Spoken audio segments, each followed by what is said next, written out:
Hello everyone, welcome. How are you all doing? I hope you have your tea, your snacks ready. I have my tea here for sure, because today we have a massive event. Let me quickly start the streams here on the channels.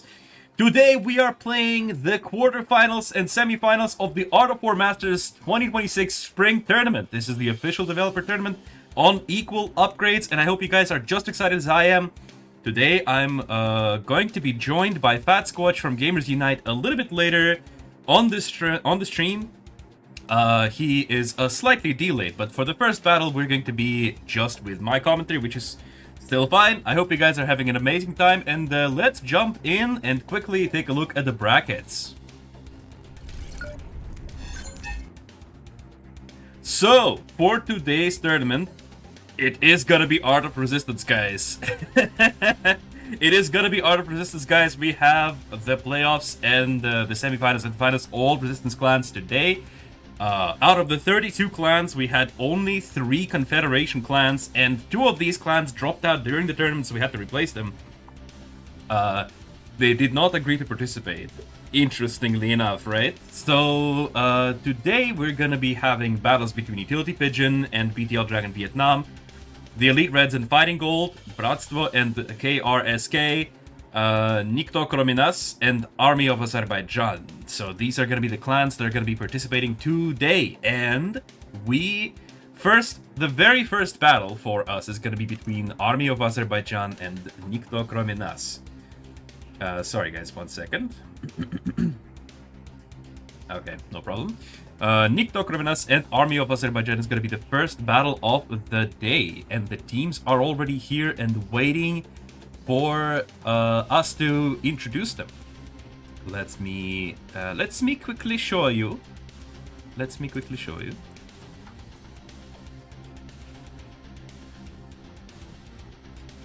Here we are.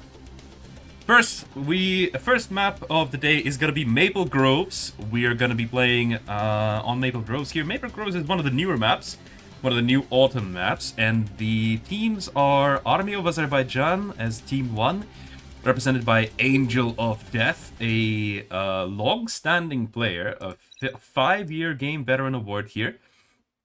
A nice Legendary League medal for a skirmish, more skirmish, so mostly a skirmish player.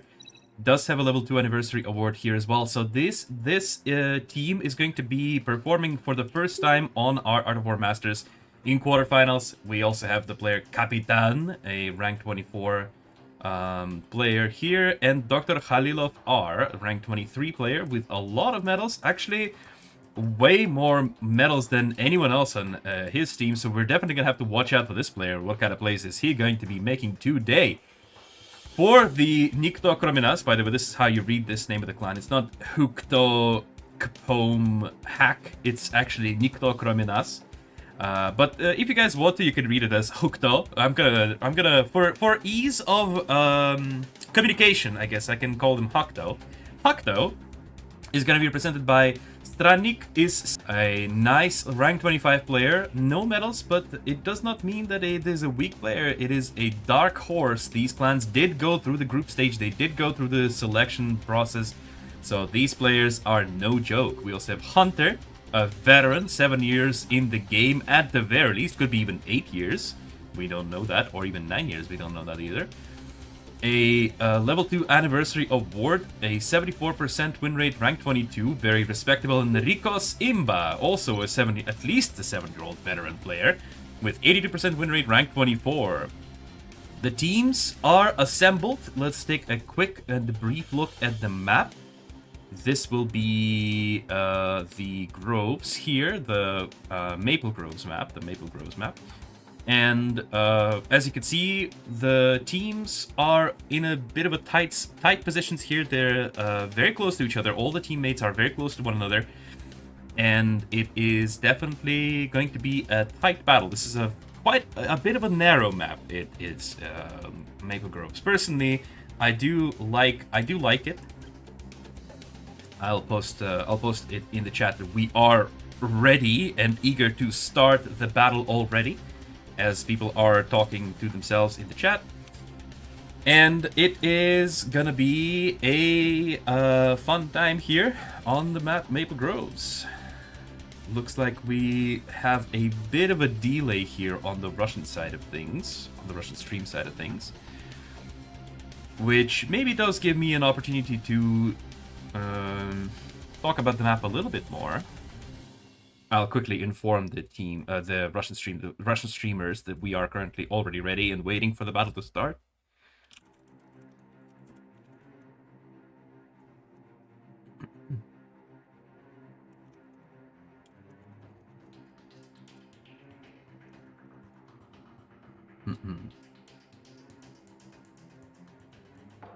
Yeah, the Russian stream seems to have been delayed a bit. I'm going to check out the chat messages. Remember, guys, that this stream has a 5-minute delay. So before you send a message and before I actually see it, there will be a 5-minute delay on this stream. So this is made obviously for the people to not cheat, for people not to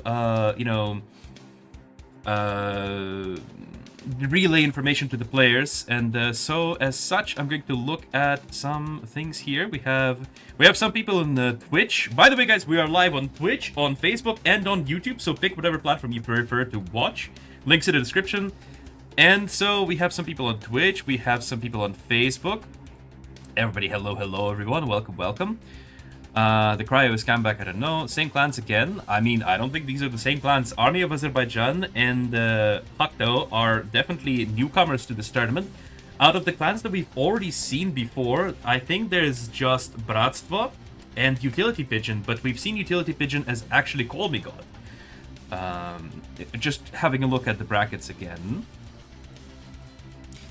So out of these clans, we've already seen BRATSTVO and Utility Pigeon. I'm pretty certain we have seen BTL Dragon Vietnam before, but not entirely sure. And out of the other clans, I don't remember seeing any of them on the bracket.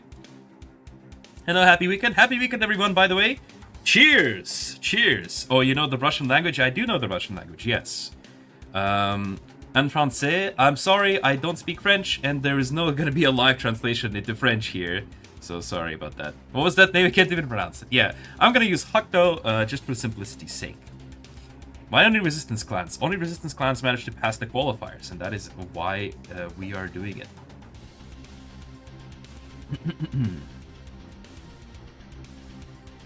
We need a good Confederation clan with players like Energy and Achilles to have Confederation tournaments. We are going to definitely take some notes from this tournament experience. I will say that the qualifiers for the tournament were held on the arena, which definitely contributed a lot, because I will let you know, guys, the arena 3v3 win rate has always been more resistance favored. The 1v1 win rate always has been Confederation favored, and with arena especially also has kind of skewed tipped the scales a little bit more into resistance favor. So I guess that's why the top clans are gonna be the resistance here. So the battle has started. We have Angel of Death as our red resistance player, Kapitan as the yellow resistance player, and the Dr. Halilov R as the green resistance player here at the top side of the map. So that's gonna be the Army of Azerbaijan, and we have Strannik is Severa as the pink resistance player, Hunter as the sort of bluish kind of resistance player, and Rikos Imba as the orange resistance player. That's gonna be the HuKTo clan here. And off the go, we have teams building up. The bases are being raised. The early skirmishes are happening over these containers. Obviously, it's gonna be riflemen versus riflemen, guys. I don't know. It's gonna be a lot of riflemen here, guys. It's definitely gonna be a lot of those around here, and we can definitely see no other units yet. A rifleman, lots of smoke from the smoke grenades. Personally, I don't like riflemen as much as unit. I am as a Confederate player, guys. I'm really sorry, but I personally prefer the assault. It's a lot more, shall we say, reliable in that respect, right? So yeah. I need to check if I actually turned on instant replays so that I can save the beautiful replays for this match. Hope you guys did not see any of the overlay actions I just took. There's Caimans on the sides of the map here, actually gathering some additional naval containers, and there's some scouting happening as well for both teams, and we currently see that there is an Armadillo Hunter just moving around. It's possibly going to deploy some mines, but in resistance versus resistance matchups, the mines are not particularly useful. Since, you know, armadillos can actually see... Oh, he is going to deploy some mines. Very interesting. Maybe he's counting on the fact that there will not be an armadillo response from the other team, and therefore he can utilize the mines to his advantage. Interesting move here from the from the pink player, Stranik Severa. Let's see if it's going to pay off in the long run for them. And on the right side as well, we have some Caimans from the Hunter player. It looks like the HuKTo clan is definitely employing a lot more pressure. Ooh, this effect is not looking very good on this high ground here. Very unfortunate. And we have heroes are already present in the middle of the map as well. At the same time, Army of Azerbaijan is slightly delayed in their own development. It seems like they have lost a lot of containers on the naval side of the map, on both sides of the map actually. So let's see if they are going to be able to pull it off. Remember, you guys need to watch this Dr. Khalilov player. He's going to be the most powerful piece in this team, and he has opted for the Ripper Jaguars. Very interesting. Look at that. The Rippers are on the field, currently moving towards the middle of the map. Very nice, beautiful model, beautiful skin for the Jaguar, and I have seen a lot of feedback about it. There's going to be a little bit of scouting here happening, and since this infantryman ran through the mines, I'm assuming he's going to be actually noticing that there will be some mines there. So I'm assuming the red player now knows that there's actually mines around, and we have a fight, a little skirmish here in the middle. The Wasp and Wolverine engage against the Ripper and a Wolverine of Dr. Khalilov himself, and at the same time the Wasp from the red player is trying to sneak a container on the left, but I don't think that's going to be that good of an idea. And Onslaught comes in to try to help out in this skirmish as well, and so far both teams have kind of an uneasy truce has been established here on the left side of the map, as both teams are claiming a container of their own. It looks like the orange Wasp is going to be trying to contest this a little bit. You have to cut me some slack, guys. I'm a little bit colorblind. I'm a little bit colorblind, guys. So yeah, let's go. A blue player is coming in to try to, actually with a flank, try to claim these, and it looks like the Wasp is gonna prevent Dr. Khalilov from actually receiving these resources, and the Wolverine is taking a lot of damage from this Ripper. Do not underestimate the Ripper. The Ripper is doing a lot of damage, although now that it's the only unit left, it's going to be focused down and killed. The last Wolverine for Army of Azerbaijan goes down, and the Wolverine manages to collect all the remaining containers here. Actually leaves one for the orange player as well. How nice of him. The mines actually do trigger here and blow up another Jaguar coming in here. So that's very interesting. This host, I think Discord chat read. What do you mean? What do you mean about that? I'm sorry, guys. I'm just noticing some of the comments now. Remember, there is a 5-minute delay in the stream. This is done to prevent stream sniping. We don't want stream sniping to sully our tournament. So we're gonna have no cheating here. No cheating. Teams cannot watch the streams and find out crucial information. This is very important, so that's why we have this delay here. The Jaguar Ripper is moving forward, thinking that it's an onslaught, but it's not an onslaught. It's actually gonna go down. The Wasp goes down to a Porcupine. A Mole takes... The green Mole takes up the position in the middle of the map and is actually going to fend off this assault from 3 onslaughts. Doing some work here, actually, fellas. Look at that. Very nice. Nice outfit, by the way, Kenny. Thank you. Why are resistance clans always more than Confederation? In 3v3, it is easier for the resistance to play because they're faster. They can react to changes faster.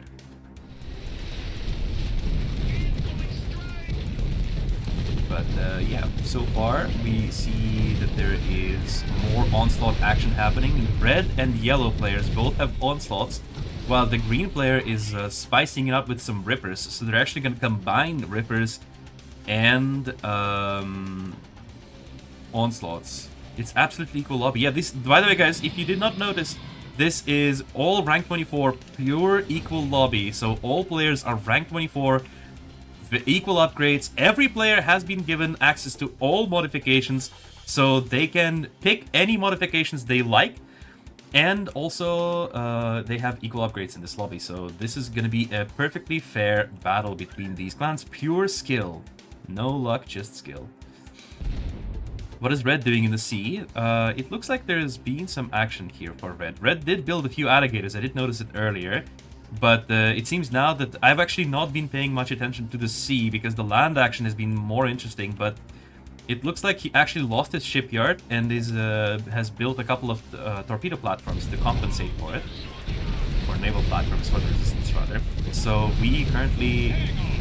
A mole is going to take a rocket from the salamander, but it's only taking a ship of damage from the small. The mole is a very tanky unit.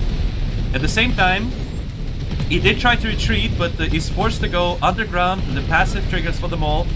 Wolverine is opening fire. This hawk is flying over the enemy lines and is... I'm going to try to follow it a little bit, guys. By the way, check this out. We can now move the camera very, very carefully here. Alright, guys, try to avoid politics in the chat, okay? We're not here to be political, we're here to enjoy some games. I know you guys are... Sometimes, some of you guys are very proud of your nations and languages and whatnot, but please, we are here to celebrate art of war, not any particular language or ethnicity or country.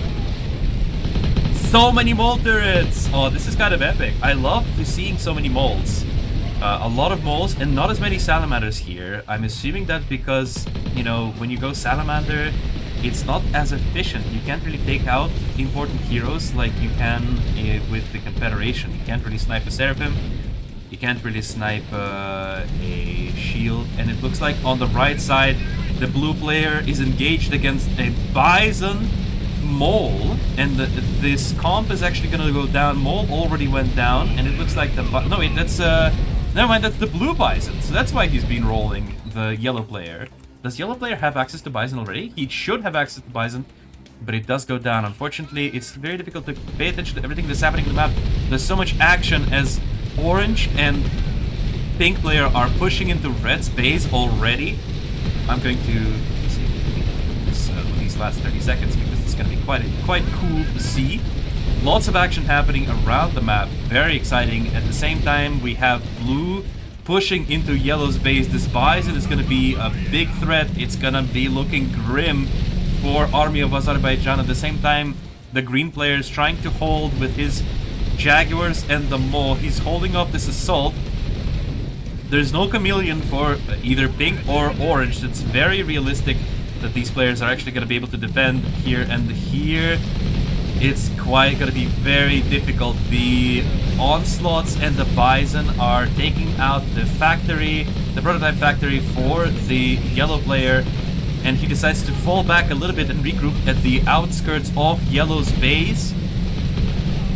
The Bison very ambitiously goes for an HQ, activates the ability, it takes out the one of the two chameleons that Dr. Kanilov has access to.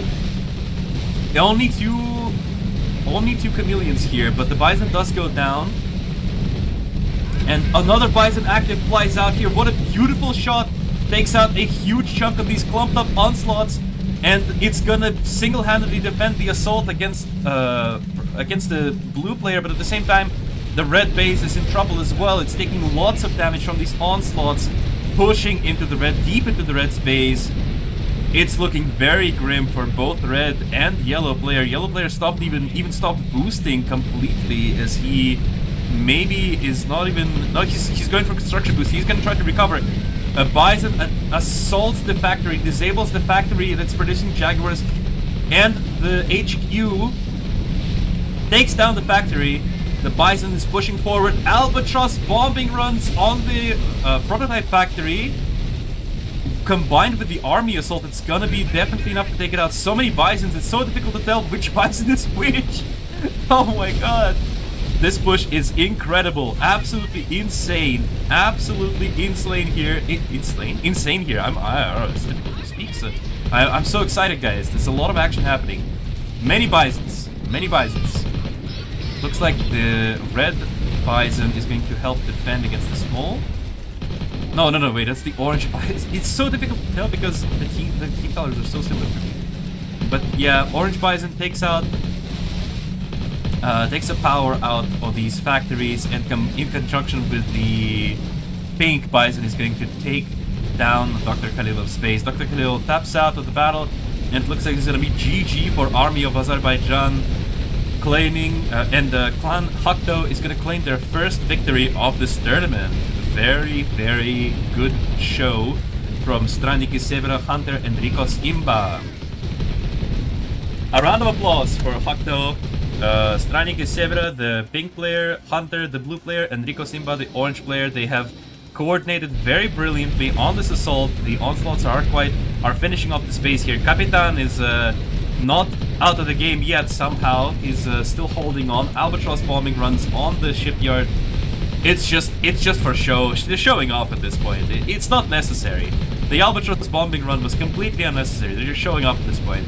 But it looks like since the yellow player is going to stall the battle for as long as possible, he's just going to not leave here, and it's all down to this last torpedo platform.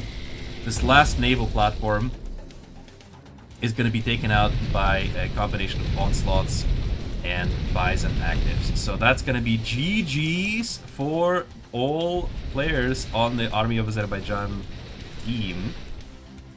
Very beautiful first battle from HuKTo and Army of Azerbaijan. They fought valiantly and bravely, but HuKTo fought a little bit better. Why is the battle not ending though? Victory. There it is. There it is. A very brilliant battle. Valiant show. Let me quickly edit the brackets and show them to you, since I'm gonna be the one actually changing all the brackets here on this tournament. So I hope you guys enjoyed watching the battle. This is only the first battle though, so definitely check out what's going to be coming after a short break. We're going to be back with you in just a moment. We're just going to quickly show off the brackets before going on a break and setting up the next lobby of the stream. Army of Azerbaijan got defeated, and here we go. These are the new brackets. These are not the new brackets. Did not update quite yet. I already changed them, but they didn't update yet. Let me refresh the page then.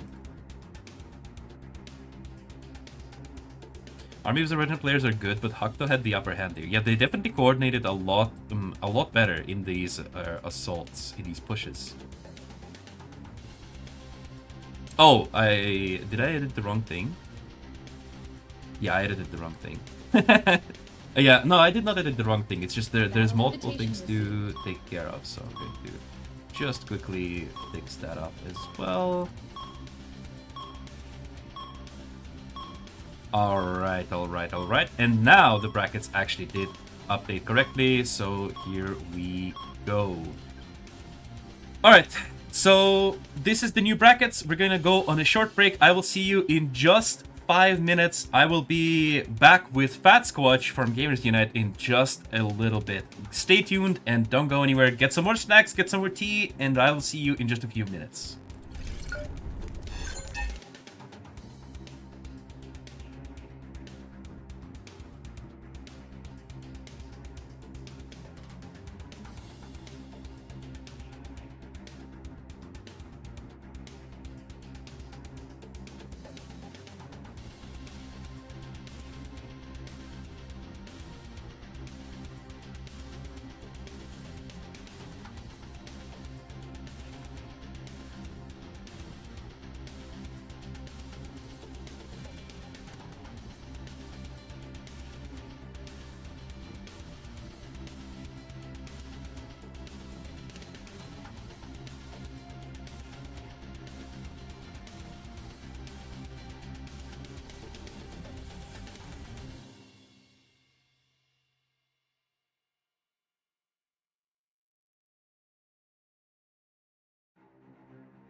Hello, everybody. We are back here, and I am finally joined by FatSquatch from Gamers Unite. Hello, everyone.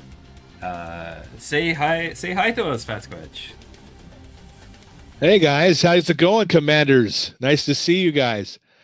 There's lots of you guys in the chat. Nice to see you all. Yeah, I'm excited to be here and cover some battles. Yeah, And I'm just as good. excited to be here with you and cover these beautiful matches. We already had to cover game one without you, Yeah, but obviously circumstances do happen. Life gets in the way sometimes. And the yeah. second battle seems to be going to be between the clans Utility Pigeon and BTL Dragon Vietnam. Did you know that Call Me God actually has a resistance clan? I did know that, and that's why I was kind of excited. I was a little excited when I saw the matchup actually, and I've been watching these guys in the group stage, Utility Pigeon and stuff. They're Maybe pretty good. give us a couple of words about the group stage. You've casted a few battles from it. Did you Did you cast any of the matches between for the Utility Pigeon or BTL Dragon Vietnam? I think that I want to say I watched them just because of the time difference and stuff because they were China and it was the different time zones and stuff. But I did go and watch them, and they thought they were really really good. I was really impressed with the utility pigeons. Is strong. They're strong. They're really strong. But BTL is really strong too. So I don't know. It's going to be a close one. I think it could be a good matchup. Absolutely. I hope it's going to be a good battle. The first battle already was quite nice, but let's see if the second one is also going to be, well, nice too. Yeah, it should be really good. Let's introduce the teams. Why don't you start with Utility Pigeon? Yeah, we've got Cloud Zero, and Cloud Zero is an awesome player. They actually, they got the level 2 anniversary award, but they got lots of awards here. 60% win rate. Don't let that fool you. They are very competitive. They do a lot of tournaments. And then we've got Hero Challenger. Everybody knows Hero Challenger. Rocking that level 3 anniversary award, and obviously has lots and lots of awards as well. 100% And the current thing win about rate too. yeah, that win rate is crazy. At 100% win rate, crazy. And then you got the Black Pigeon, and they have a 96% win rate. And they've also were able to get that first anniversary award. But the thing about it is when you play both sides like that, it really does improve your gameplay. I think because you get to how the other side works. You know how what they might do. It I think it does help to you, adds an edge to your attack and your strategy. So yeah, Certainly. Make sure, take notes, guys. If you want to learn how to play better, try playing the other factions sometimes and see what strengths they have and what weaknesses they have so you can exploit them in your own gameplay. exactly. And another thing about Black Pigeon, actually, is don't let his profile fool you. He may not have a lot of rewards, but if you tap the little switch faction button, you'll see that it's none other than Hero Dominator himself, actually. Yeah, yeah. I don't know if So many medals. he was trying to be undercover or something, but yeah, We're on him. We got him. We know who he is really. that's funny. And on the other side of the map, we are gonna have Maple Groves again here, and I'm not actually sure if it's gonna be. It should be Maple Groves. I'm going to quickly ask about that. But yeah, on the other side of the map, we have the BTL Dragon Vietnam team featuring Salamander, misspelled, possibly intentionally. A veteran player with a level 2 anniversary award and a lot of medals as well. Very respectable high win rate. Definitely a strong player. BTL Huang Tuan, Art of War. Hopefully I'm pronouncing these correctly. I do like, when I stream or record something, I like to pretend that I know how to pronounce things. And then it sometimes works and sometimes it does not work. But yeah, very experienced player here as well. I understand. I do it a lot too, and I'm like, man, how do you say that name? Everybody has Crazy names sometimes. Yeah, and then sometimes I'm like, yeah, I've played some other games before. I know how this name should be pronounced, and then I pronounce it, and then it's like sometimes I'm right and sometimes I'm wrong. But yeah, we're gonna be playing Maple Groves again, it looks like. So let's see how this map is gonna work out. All right. Confirmation for the people for the other side as well, so that we are ready. Ooh. Who do you bet on? If I have to pick, and no offense to BTL, but utility pigeons coming in strong, based on what I've seen. Definitely. I mean, they are the champions. Yep. It just depends. I mean, really, who on a same faction battle, who gets to that chameleon cloud first, and who kind of leverages the same faction resistance, you know, strategy first. Really, most gonna have the edge, I think. Now I can hear your game in the background, I believe, which I'm not sure if it does go through or not on the live stream, but I just wanted to bring it up. Yeah, there we go. But yeah, the battle is on. Should be good now. Yeah. Looks like BTL is going to be taking the top spot in this map, and Utility Pigeon clan, or should we just call him Call Me God at this point? Everybody knows who this is, right? Yeah. I love the name, though. I do love the name. It's funny. Yeah. I think it might mean something in Chinese. Something that Chinese players like to have names that have like some kind of meaning to them, and I feel like the pigeon should mean something. I just don't know what.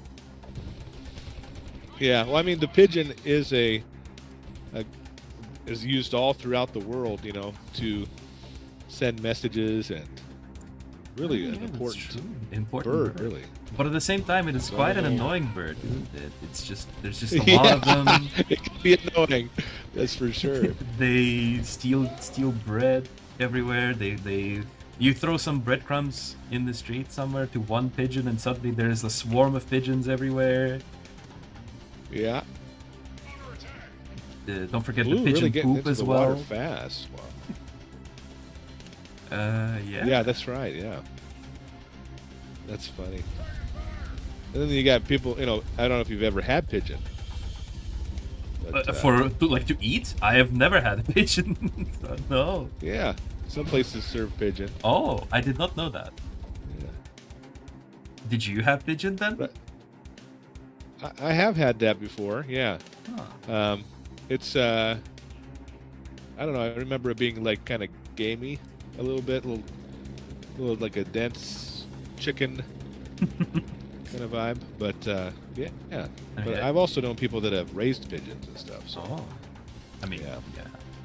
Obviously, everything tastes like chicken, so it is Pretty a much. well-known fact. Everything in the world tastes like chicken. Yeah. Now we're talking about chickens and pigeons, mostly because there hasn't really been much to follow. There's not really been as much skirmish as in the first battle between infantry. It's just kind of very positional warfare here right now. Yeah, I mean, on the right side, you do have blue is up there with a couple caiman and a wasp hitting that shipyard for yellow. And I don't know if that means that they're going to try to. Yeah, it looks like they have an alligator coming out. So something to keep an eye on the right side. Yeah, definitely going to be some naval action here. Might even see some barracuda if they can secure the naval dominance here. Yeah, that would be a good way. You know, that's kind of the go-to, right? Get a couple alligators out, go right to a barracuda. Get some barracudas out. In particular in the resistance matchup, because I know for a fact people in the chat are going to be like, Barracuda is useless! Haha, Lamau! I don't know. I love barracuda. I think a lot of times people don't upgrade things, and then they go, well, that's useless. Well, but they didn't really spend the time to upgrade it. I don't know. I like barracuda. But yeah, in a same faction battle, you bet. Yeah, it's definitely a necessity in the water. Definitely, especially considering what can detect barracudas for the resistance? Other barracudas. So yeah, you're pretty much. That's about it. Yeah. Something very interesting as well I learned about the resistance versus resistance matchup is the fact that the mines, right, the armadillo mines, Right. since the resistance doesn't really have a fortress or something like that, the developer's solution to that was just to make the armadillo have a massive detection range for mines. So if you're playing resistance, just 1 or 2 armadillos. If you're playing against other resistance, just 1 or 2 armadillos, just so you can see the minefields. Right. Yeah. Just so you know, because if they lay them down and you don't have those, you're in big trouble. Now it looks like the yellow and green player, once again the green player is the one with the Ripper, I believe, if my color blindness is not fooling me, and the yellow player is with the Onslaught. Yeah. No, that's right. Yeah, that's interesting. Let's see if it's going to work out, but it did not work out for Army of Azerbaijan. It did not. Very aggressive play here on the right side. Wolverine, 2 Jaguars, and the Salamander. Well, yeah, that's not. I mean, a lot of times on this map, a lot of players have kind of given up on the water. Well, they'll go for the containers, and then they kind of have like a mutual agreement not to attack each other on the water. But this time, Hero Challenger's taking advantage of that. You can see there's some torpedo platforms up there, though. I can also see that the yellow player is struggling. Yeah. Ooh, that was kind of beautiful, though. Taking out an alligator in a single shot. Yeah, that was great. Nice timing on the abilities there. Oh man. Yeah, here comes Orange. Orange is going to try to help a little bit. Don't know if it's going to be that helpful. Rippers, yeah. No. I know. I like the Onslaught and the Ripper. It just depends on what you're trying to do. Strategy. As a Confederate player who likes to play with the Psion, I personally found the Rippers to be poop. It's so easy to steal them with the Psion. It's kind of ridiculous. Yeah, you kind of have to keep the Rippers. You have to treat the Rippers like a long range now, kind of a guy, because they have like a. Yeah, you have to stick them in the back, a little bit more towards the back, but. Yeah, and you really have to spread them apart as well. Yeah. The modifications have really been like, what kind of strategy do you want to use? It's kind of how I would guess. Certainly, especially with some modifications. I will admit that not all modifications are or feel like as good as all the other modifications, right? Like, some modifications don't feel as good, right? But some of them that do feel good, like the Onslaught, the Ballista, they do really feel great. Right. Oh yeah. It does feel like a different unit with a different playstyle. That's really what. Yeah, when it comes down to like, definitely the Jaguar, for sure. Yeah.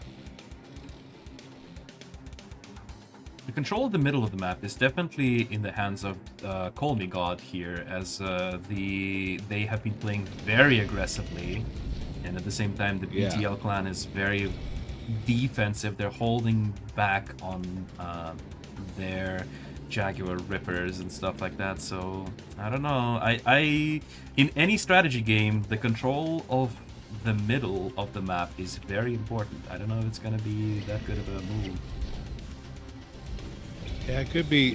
It's hard to hold the middle too sometimes, if you know, because you're so far away from your base. If you have all your guys up, as long as you have enough reinforcements coming, I think a lot of players forget.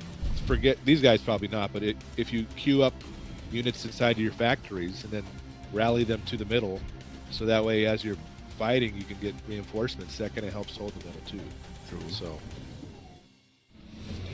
but yeah, green's definitely on the right side with yellow.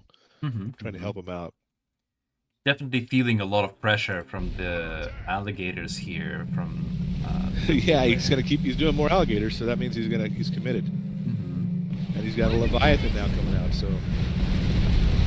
see how that works out for him. That Leviathan might cause a lot of trouble for the BTL team. Yeah. At the same time, What's though, happening is combined assault from the yellow and green drives the alligators off, so maybe there is a chance that they're going to come back here, and they are moving into the middle of the map here, actually. Yeah, that's what I was going to say. Was a lot of times on this map you have either a 2v2 on one side or a 1v1 on the other side. And that's what's happening here on the right side, 2v2, and on the left side, pink and red are left one-on-one. Yeah, basically. So we'll see how they do. And there is already a bison pushing under the cover of this fog, so this assault might turn quite dangerous for the Call Me God clan. Yeah, I was going to say, right now, we've got 2 bisons on each team, but we'll see. Red's still hanging out near his base. But the chameleon cloud ran out, so that's going to be quite dangerous. Yep.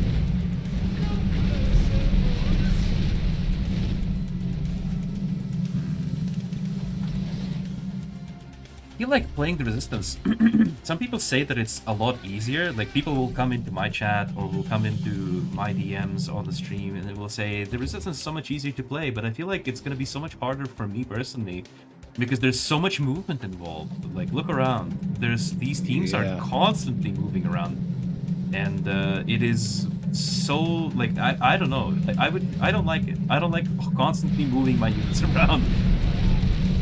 Right. I think, really, my opinion is this, from playing both sides and stuff. I think the Resistance has more micro in it, and then you've got a little bit more macro kind of gameplay or style-wise for Confed, which means Confed will make you pay if you don't move in your Resistance, and then if you don't move as a Confed to keep up, then Resistance will make you pay. And that's kind of the seems to be the trade-off back and forth, but.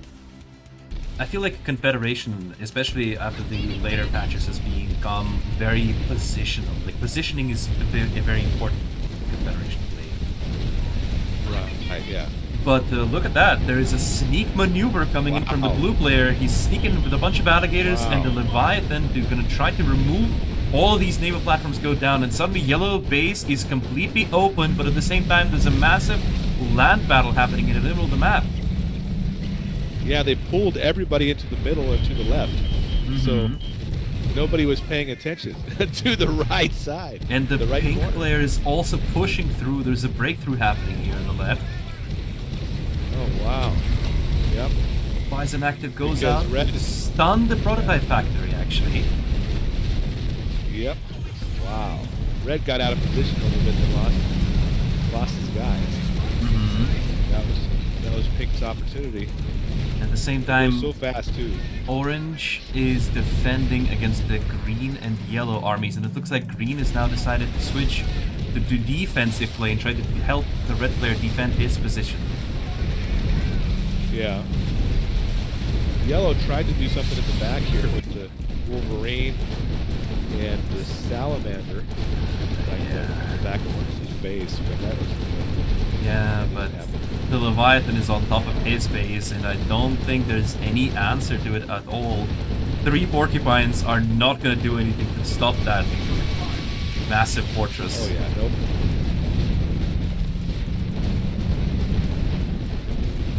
Well, that's just enough. Yeah, it's just enough to make it a 3 versus 2. Because yellow's basically handicapped. And on the left side, Pink's going to push. Even though he's on land pushing, he can also push on the left side. So I can definitely see the classical Call Me God strategy here, where they like to, whenever they play, what it feels like to me watching them play is they piece by piece dismantle the enemy team. They're like surgeons. Right. They're like, yeah, I'm gonna cut open from this side and then from this side and just take you apart piece by piece. And it's just such a beautiful sight to behold, personally. Yeah. I like to call it like a pressure and pull, so they'll pressure you in one area, pull your whole team to one side, and then take advantage of that empty side. Yeah. Which is kind of, it's really good strategy, but it works really well for them. Absolutely. So, yeah. Wow, GG. Absolutely. Great game. What a beautiful game. And they just absolutely dismantled them. At some point, like if you're playing against that and you feel like you're just being taken apart, it's like, what do you even do at that point, right? Right. Well, I called it. I feel good. You did call it. First one's right. All right. I Let's see think a if I lot get of lucky on the people. second one. I think a lot of people called it actually in the chat. I've been kind of paying attention a little bit to the chat slightly because it's kind of hard to Okay. pay attention to everything. But yeah, a lot of people did call it as well. Yeah, that's true. That's true. Nice. All right, Very and good. I am going to quickly change the brackets. Today I am on the changing the brackets duty. So. Oh, good. Look at you, Yeah. multitasking. I like Multitasking it. here. So we have the updated brackets coming in. Utility Pigeon taking their rightful spot in the semifinals, and we're gonna have a fight coming up soon, just after a short break. So if you guys are still with us, please stay with us and get some more snacks, get some more drinks, and we'll be with you in just a few minutes. See ya.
Hello everyone, we are back from our break. I hope you guys are just as excited as us to see the next battle, which is going to be between the clans, the Elite Reds and Fighting Gold. Now, I don't really know much about these clans, but maybe Pat Squitch knows a little bit more. What do you think? Well, I know Fighting Gold is another clan from China, and and they have been really a strong clan actually in the group round. They were doing really well. So I know more about them than I do about the Elite Reds, but I know the Elite Reds are actually a good clan too. They have a more diverse player base in their clan from different places around the world. But yeah, they're both really good clans, and I think this map is the perfect map for this matchup.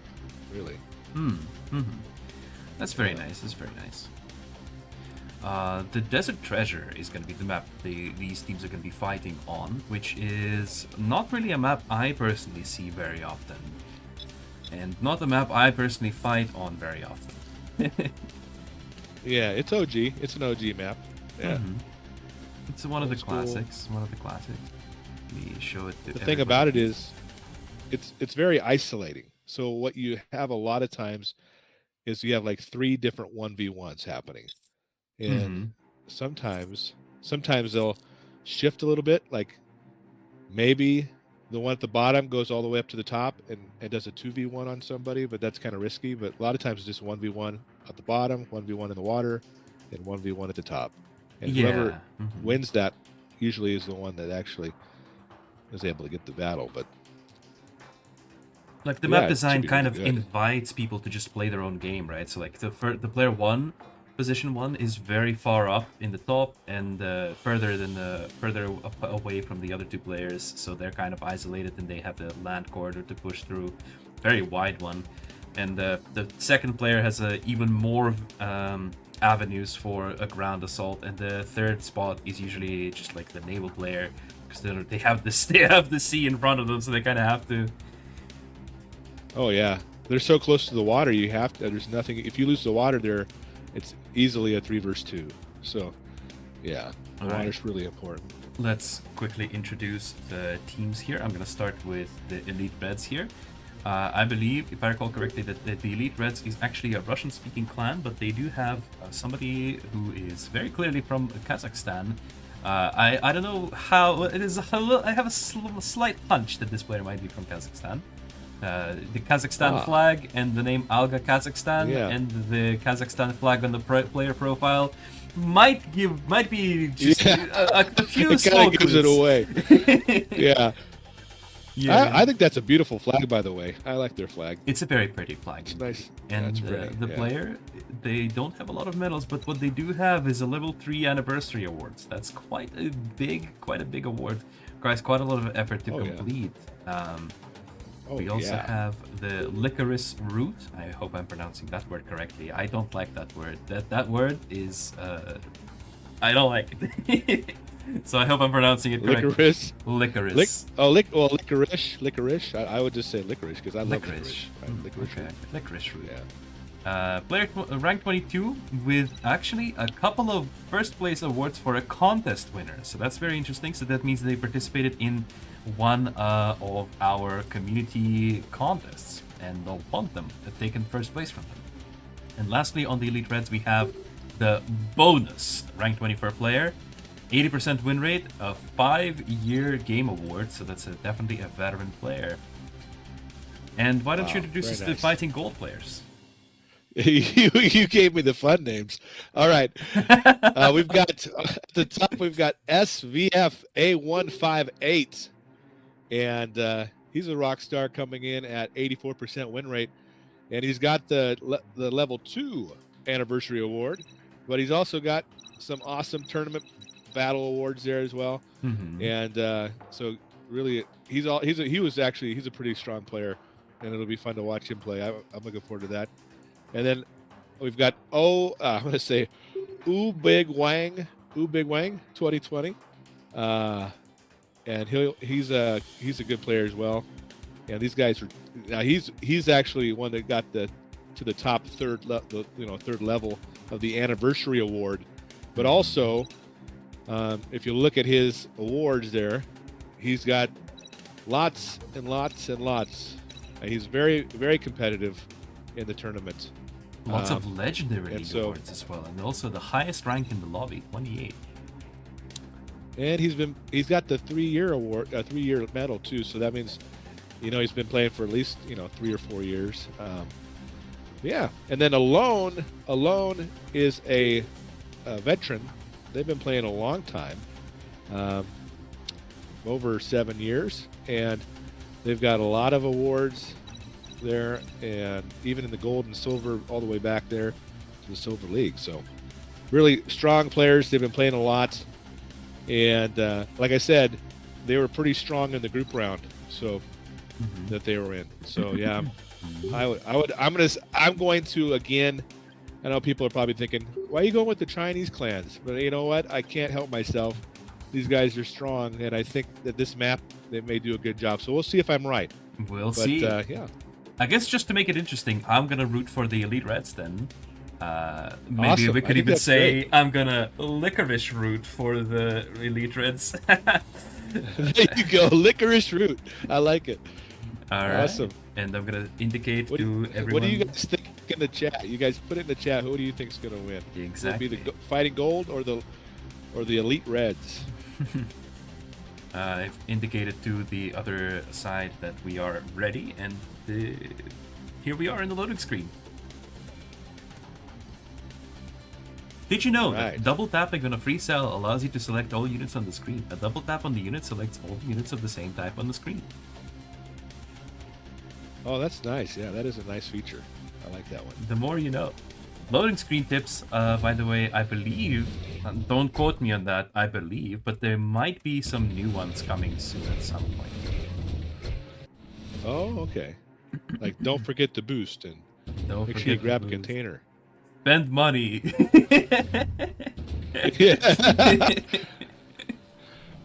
So on the Yeah. left side of the map is where the Fighting Gold clan is. SVFA as the red player, Obi-Wan. I'm gonna just call him Obi-Wan. Obi-Wan, like Obi-Wan Kenobi. And Oh, that's nice. That's much better than mine. Alone is gonna be the naval player. And on the other side we have Alga, Kazakhstan as the pink player, Licorice Root as the blue resistance player, and Bonus as the orange resistance player, the naval spawn. Nice.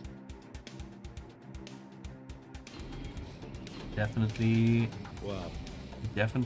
off the races here. The green player has placed their shipyards very far off the coast here. It does not seem Yeah, they natural, right? Like, for me, when I'm looking at it, technically there's nothing wrong with this placement because it is legal. But for my eye, like, I feel like shipyards should be placed next to the coastline. I don't know, it just feels prettier then. Yeah. You feel like it's just a disconnected. It feels weird. Yeah. Yeah, I it feels gotcha. like weird, but it's so disconnected. Well, part of it problem too is if you do that, the shipyard, your construction yard only goes so far, so you got to be able to have room for your what do you call it? Oh man, I'm losing my mind. The platform. So you got to have room for your yeah. platform to put it down in front too if you want to have any platform. So Yeah, that's true. but sometimes they put them on the sides Mhm. when they do that, but I suppose displacement allows the Caimans to be just like that little bit closer to the middle so that they can be faster on the containers. But yeah, you're right. The naval platforms, where are they going to go here? yeah, they'd have to go like maybe right in the middle there, right in the front, or in the back. Yeah, but everybody's in the water on this one which is really interesting on the bottom there. Yeah, So they both got to go water. yeah. Both bottom players are going to help out with their water a little bit. Looks like this sneaky Caiman is going to try to plant a mine here at the exit. I did not actually see if he was able to do that or not. Maybe he got the cancel order. I don't think there's a mine there. Oh, Orange? Yeah, Orange is doing it. Oh, his, Orange got 2 mines out. So we'll see. Green's going to come out with an alligator. And Oh. wow. Yeah. Nice move there. Ooh. The Cayman took the beating. That's Yeah, funny. he cleared the mines like that. But yeah, no, I was talking about there was a yellow Kaiman on the side of the blue shipyard, and he did receive an Oh, order to place a mine, but there was no mine there, so I was like a little confused about that. oh, okay. Yeah, that's fun. If you can do that, you can really mess with them a bit. So, or also sometimes you'll see them do it where they'll kind of know where the large container is going to be, so they'll just put mines there ahead of time. Mm-hmm. And so when they come to try to get it, yeah, it works out pretty well that way because it's kind of really going to pop up. People are talking. Someone said about pay to win power. I mean, you guys have to keep in mind that these tournaments are fought on equal upgrades all the time. So if these players manage to be the best among other clans, that means that it's not pay to win. They are actually good at fighting. Yep, yeah, it's all equal lobby. So same skill cards, same everything. Exactly. Even the same amount of boosts. So all you got is your teamwork, your timing, and your tactics. Mm-hmm. Your own microcontrol as well. I'll have to say for the alligator, the raider is not bad, but you have to have more than you have to think. I noticed the raider you need to have a group of raiders, and then they're more effective. It seems to be like that, yeah. Personally, I'm not much of a naval player. I don't really get to fight on the sea a lot. And when I do get to fight on the sea, I just kind of pray to God that it works because I'm playing Confed. But oh yeah, didn't get much out of the Viking Aggressor. The Viking mod and the Alligator mod, these are some of the mods that to me feel not very exciting in their idea. It's just like basically the same ship still. right, yeah. I mean, the raider has I think it's supposed to have a little bit more range, but but at the same time, I don't think it's as durable as the regular alligator. So. Yeah, exactly. So that's why I'd say if you have more in a group, you can kind of like move them as a group, and they're a little bit more effective, I think. But definitely. But it feels like for a ship of the line, being less durable is kind of a detriment. No. Maybe it's because the meta for the resistance is just pretty much create a lot of alligators. Maybe that's why the raider is good in resistance versus Confed matchups, but in this situation we're also going to be seeing Barracuda at some point, so I don't know how good the Raiders is going to be. Yeah, I don't know. Yeah, even when you have like going up against Confed, right, and they have Poseidons or something, you just as a resistance player, you just keep moving your alligators. That is the theme of resistance: is keep on moving.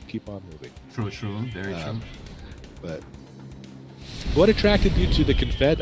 I know you started off with Confed. Did you feel like when you looked at both of them for you that felt more of a better way to get into the game? Is that how it was for you, or? I felt like since I have played other Command & Conquer games in the past, it usually I felt the comparison between Confederation and Resistance was more akin to the GDI and Nod for the original Command & Conquer games. And in these games, Nod always feels harder to play because just like in this game, Nod is more about movement, and you have to like stay mobile and use sneak tactics. They have a lot of like stealth technology, surprise attacks kind of tactics, and I wanted something to be something more chill, something more reliable, durable, and that's what the Confederation was. All right. Just felt like it would be more comfortable for me to learn the game as. Okay. And then I just kind of stuck with it, and here I am, still playing Confederation, rank 19. So yeah, nice. How I'm used to it. Rank 19, you're climbing the ranks. Yeah, when I do play during events, and I do manage to put in like a decent number of battles in, because that's just I find it fun. So yeah, most of my climbing actually does happen during events. Okay. But going back to the battle here, we have a combined push here. Actually, there's a pink salamander and the blue salamander. So all the way from the top right position into the bottom left corner, the salamander has arrived to cause some chaos. Yeah. Yeah. Both salamander and even seraphim are both that surprise units. Just pops out, is able to take down a building. Yeah. You gotta keep an eye on that guy. True. I personally do not like that function of the Seraphim, and I don't really find myself using it that often. Yeah, sometimes I do, but I personally prefer Seraphim as a support unit for the army. Like when I'm assaulting with an army where I need to take a position, I do like using the Seraphim as like a support unit in that regard, more than the saboteur that it's being utilized as. Right, yeah. I just feel like I see that a lot where they'll usually most of the time, it feels like they'll rush it and go right to the hero building, just so they can, it's like stop the other team from getting their level 3 heroes. That's the goal. And that way you can get your level 3 hero before them. But there was some Pink's putting some pressure at the top. Some beautiful micro here. I just saw from the orange player. He was dodging Barracuda torpedoes with the Kaiman, and actually it survived. It looked kind of cool though. Oh wow! He was like zigzagging all cool. over the place and dodged them all. It was beautiful. Nice. Yellow is pushing forward with a group of units to take this large container. Let's see how it turns out for them. And we got some really good action at the top, by the way. If you get a chance up there, Pink and Red. Pink's really putting some pressure on Red up there. Pink already has the Bison out as well. Looks like at the bottom, the battle ended unconclusively, or inconclusively rather. It's the correct way of saying it. Yeah, Blue kind of like backed off, but now they're going in with that Bison of their own. Ooh, and at the same time, there's pressure happening at the top side of the map, where purple or pink is trying to figure out if there's an opening here. The Bison active is going to go out, and it actually intercepts. Beautiful intercept from the Bison active there. Takes out the Chameleon and is going to force that Bison to go back. But oh, this is not where you want your Bison to be. He's trying to get back to the mole. The mole needs to be up there with the Bison. True. It needs to be a bit further up. It needs to tank more damage. At the same time, the Bison is chasing after a single Chameleon. Takes it out. The yellow Bison at the bottom of the map. When it actually is happening on both sides of the map and also in the middle, it's kind of difficult to really keep track of everything. Yeah, that's what I was going to say. It gets kind of crazy that way. There's like 3 different battles. It's also very difficult to see what's happening underwater because it's all barracudas, and it's just all I'm seeing is water splashes from the reef. Yeah, that's exactly right. Yeah. Oh, there's some hawks to support. Little water fight. Splashing in the water.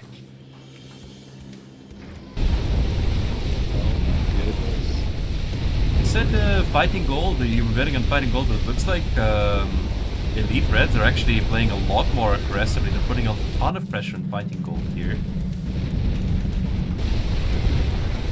Oh, they know they have to. They know they have to. Yeah, probably.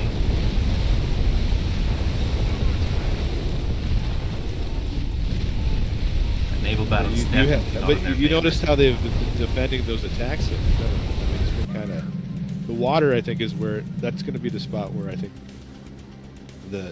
they'll have a chance to push here on fighting gold maybe more. Yeah, that's true. But at the same time, fighting gold did kind of give up the middle of the map on, like the middle part of the bottom and the top, allowing the pink player and the blue player to just position outside of their bases is kind of not a good move in my opinion. The only thing I can say about the top is Red does have hawks as well. So they have a little bit of an advantage with the air if they can take out the chameleons. That's So very we'll see true. what they do.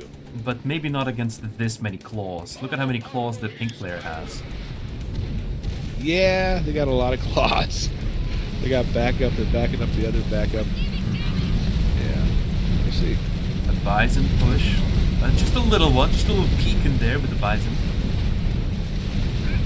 I'm always surprised, too, on the same faction battles. I always think the Mammoth is such a great unit. And you think that they'd see more of that. Yeah, not very favored by either of these clans, or any of these clans in the tournament so far. Yeah.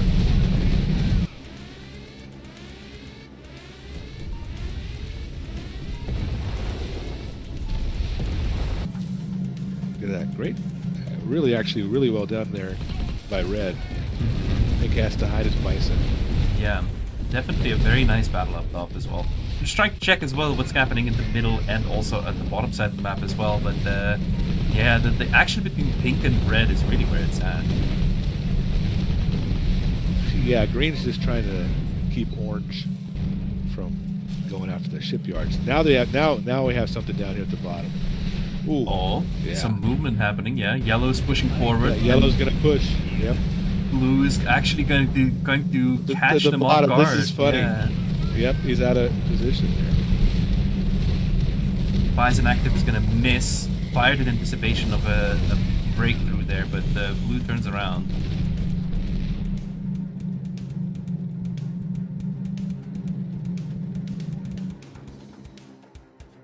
You know, for a low-tech faction, quote-unquote, the Resistance having the Chameleon is quite advanced. The Chameleon is a very advanced vehicle, if you think about it. It is. Which leads me to my question, Icon, that I wanted to ask you live on the YouTube here for everybody to hear. Oh no, I'm scared. What is it? How hard is it to, on the custom battles or in the lobby, how hard is it to make it so that we can mix our teams with, like we can mix up, we can have like a Confed, two Confeds and a Resistance player on one team? What's the possibility or chances that might be something we could do? The issue with lobby. that is maybe for lobby it would be possible, but at the same time the training lobby is not something that is used by a lot of players, so the developers are quite reluctant to add any new features to it, as it's not something that is a main focus of the game. The training lobby exists for people to train for PvP, and if we're just gonna add something that only works in training but doesn't work in standard PvP, like same faction, then what's really the point outside of, hey, it would be kind of fun? And if it comes down to that, then we'd rather focus on developing more important features that would affect more people than just those playing in the training lobbies. And in PvP, there are concerns with adding same faction battles as well because of visual clutter. So you see here, we have Resistance fighting Resistance, and it's already kind of difficult often to figure out who's fighting who, which team is where, without looking at the minimap or having really good, the ability to tell colors, like a very nice ability to tell colors, which I don't really possess personally. I have limited color blindness, so sometimes it's difficult for me to discern who is fighting who, even now, when it's just Resistance versus Resistance. Imagine if there's also going to be Confederation on one side, Resistance on the other side, all the colors are going to be mixed up. It's going to be basically impossible to tell which colors which. Is this your Confederation ally, or this is an enemy Confederation pushing you? Or vice versa, is this your Resistance ally pushing you? Or is this pushing with you, or is this a Resistance enemy trying to flank you? So this sort of these sort of clarity issues are basically what prevents developers, or like halts developers, from considering these same faction modes. And also things like night mode. Night mode is asked a lot by the players, and clarity is also a huge reason why it's not implemented, because if you choose night mode, you're not going to see anything. Yeah, I understand that, yeah. Okay, I get it. I get it. Maybe it could be a crazy arena mode sometime. Maybe. Like, I'm not saying know. no. It maybe in the future some like the developers would be like, yeah, maybe for the arena some like wacky mode, yeah, but not for PvP and not for trade. Okay.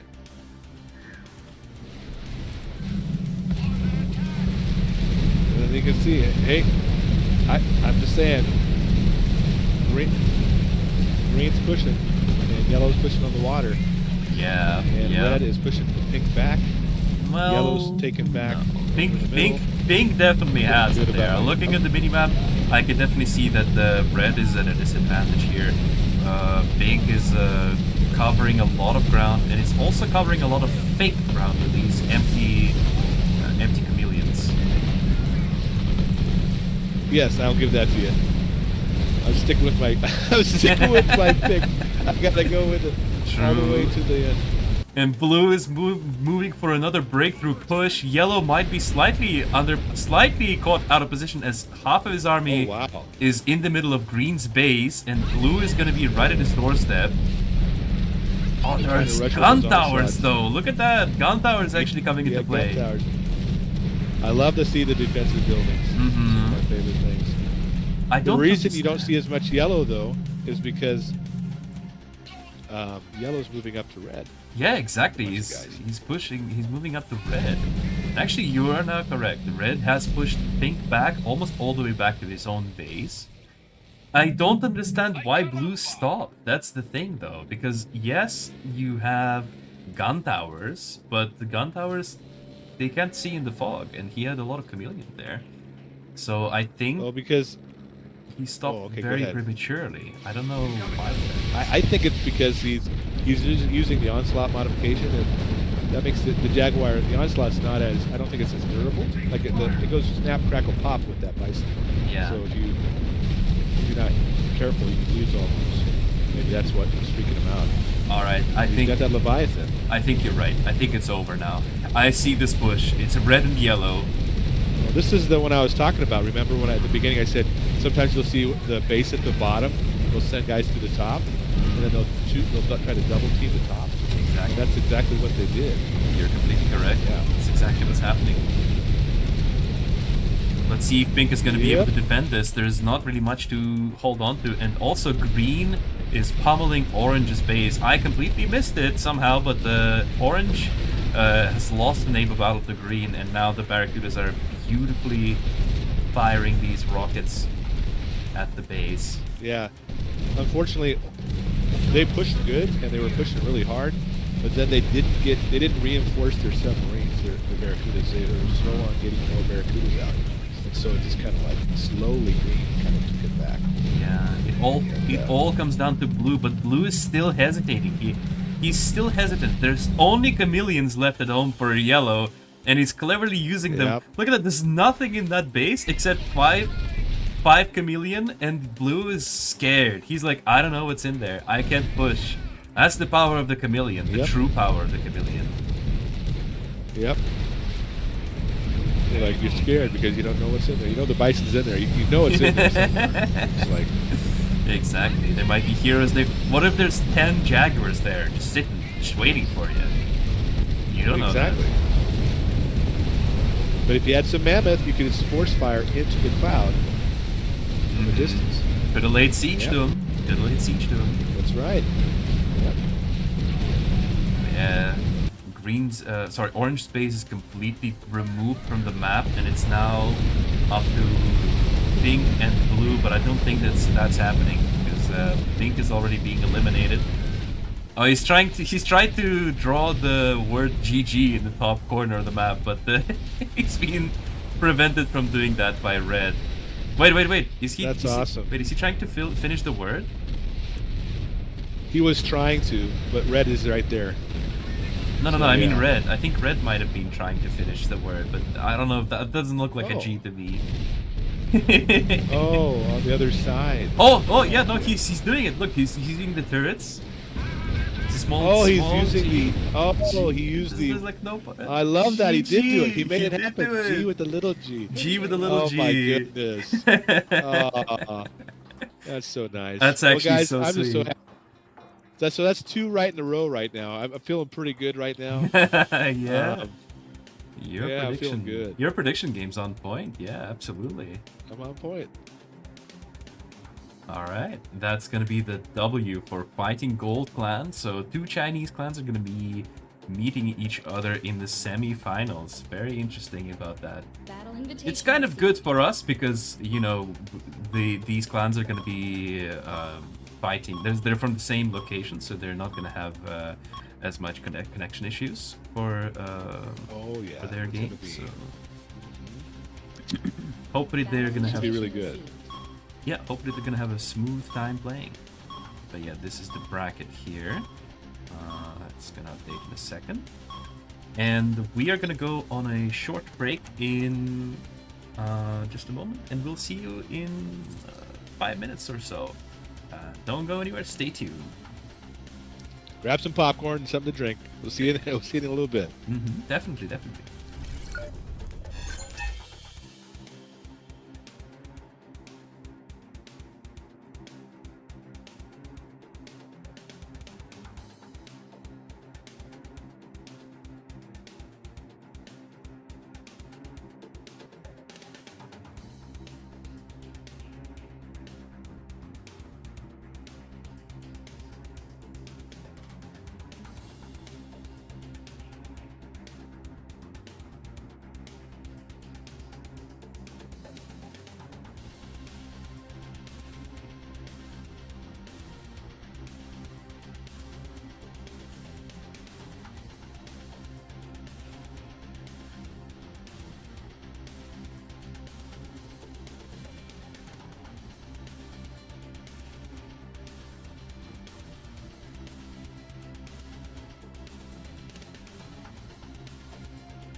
We are back, everybody.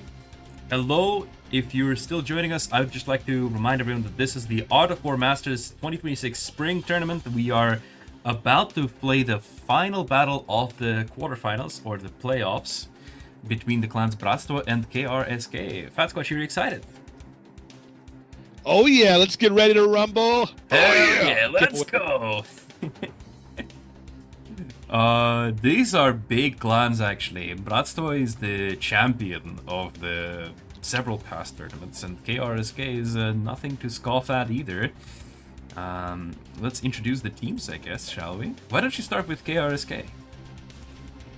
All right, KRSK, and to be controversial and nothing against, I love the Why the Red Kingdom and their clan, but I'm going to go with KRSK on this one, so thank you for letting me introduce them.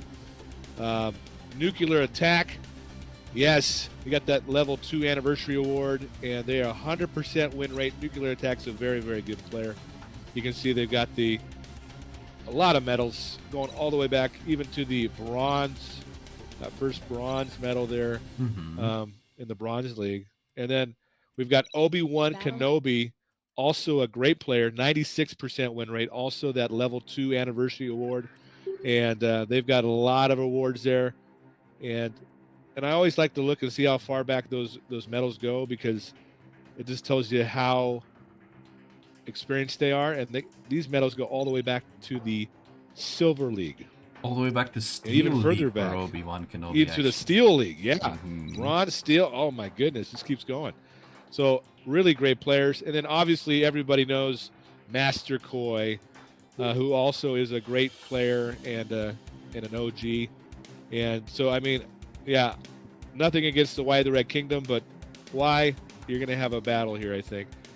And then I'll turn it over to you, Icon, yeah? Master Koi is also a content creator, and he helped us a lot while organizing the group stage of this tournament. That's maybe some of you may already be very familiar with him.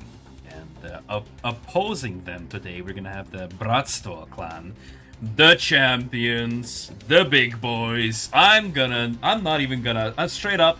You know, you can have your KRSK bid. You know, fancy. You can have it. I'll happily bet on BRATSTVO here. They got it. I believe in them. Why the Red Kingdom? Everybody knows them. This is one of the big ones. Multiple awards for first place in the Art of War 3 Masters Tournament. One award for second place in the Masters Tournament. Level 3 anniversary award, 90% win rate at rank 26, a ton of medals. Yeah, let's check how far these go. All the way back to Star League, actually, not further though. And also on his team, we have Diesel, also a level 3 anniversary award, rank 26 player, veteran, 7 years in the game, 90% win rate, medals all the way down to Diamond League.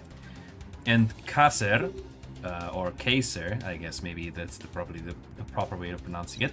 Second place award for the Art of War 3 Masters Tournament. Level 3 anniversary award, 82% win rate. Medals in Legendary and Star League. Big guns. These are the big guns. These are the big players, guys. Like, I don't know. KRSK. It's impressive. It's impressive. It's a good clan, but you know. You guys, you had a good run, gamers. I believe, like, 07's in the chat for the KRSK clan, guys. 07's in the chat. Oh, something happened to FatSquatch camera. Let me just quickly fix that up.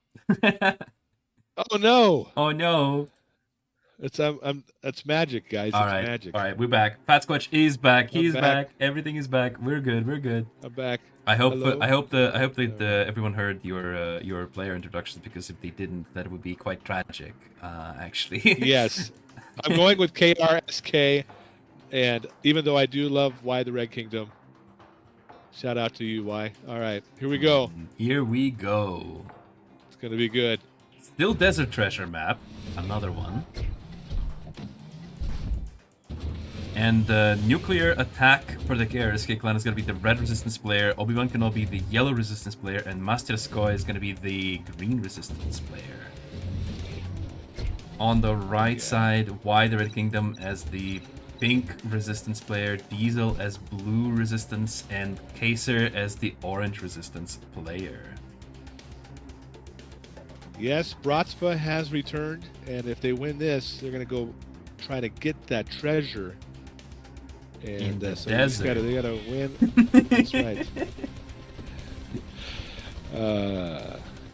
There is a treasure, and it's a pretty good treasure. I mean, that's a lot of gold.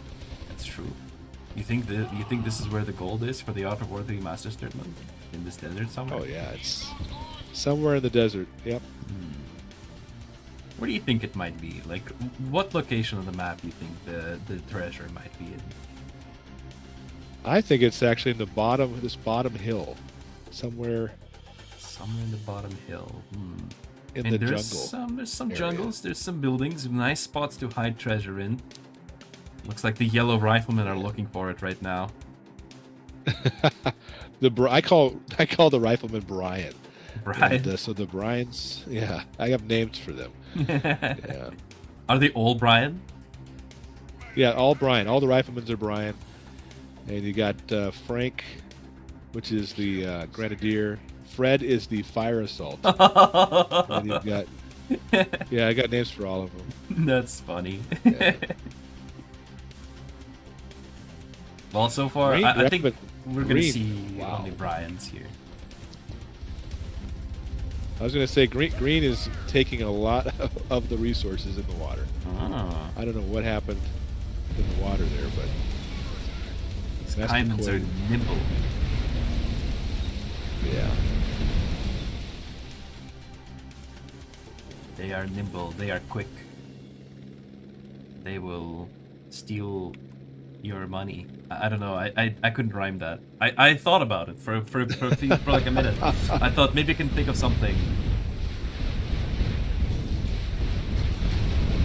You tried, and I give you points for that. I'm going to give you some points for that one. Thank you. GG in the chat for Icon. Yeah. The great poet.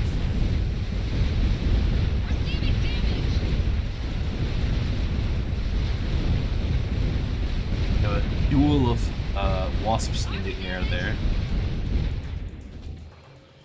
Oh yeah.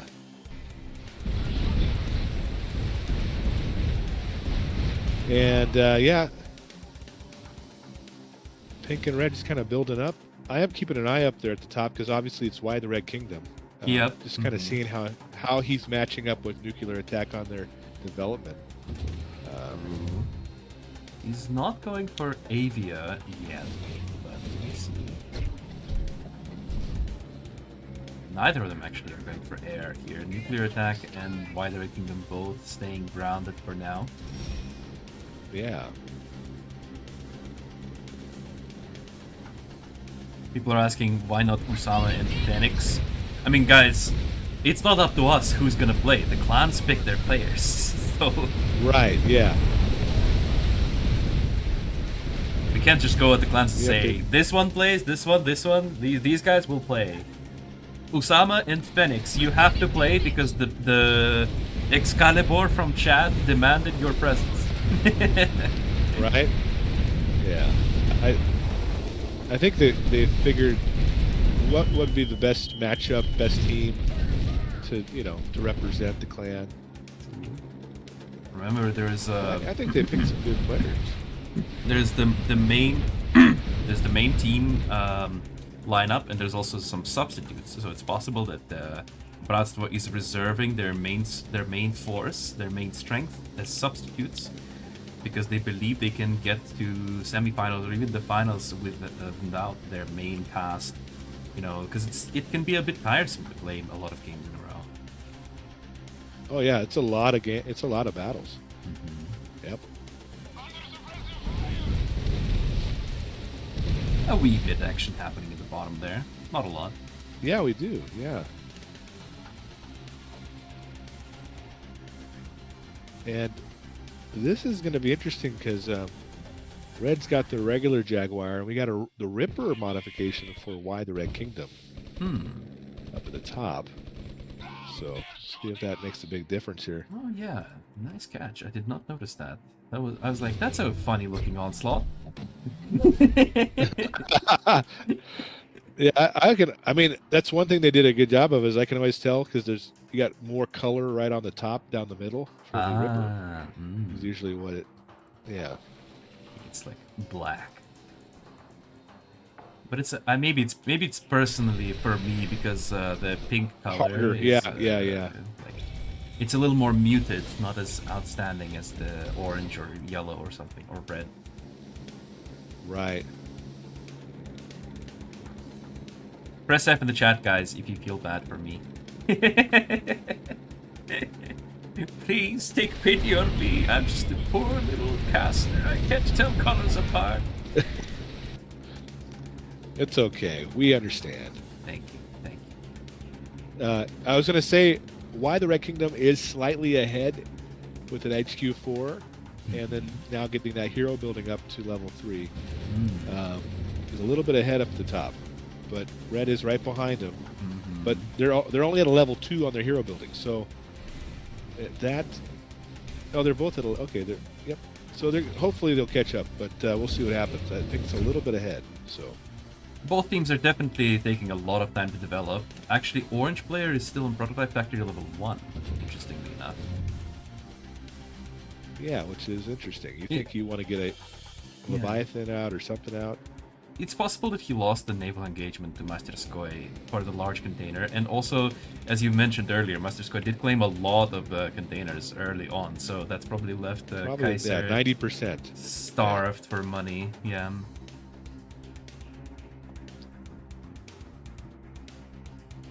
Yeah, and if you don't know how to build without the containers and you don't grab containers, you're in big trouble. Yeah. Both teams are just building up for something big.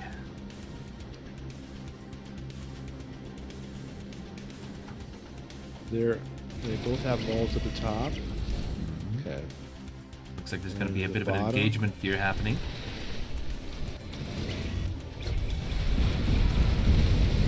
You're actually not alone in your predictions here. Some people are voting for KRSK. Oh, wow. Okay.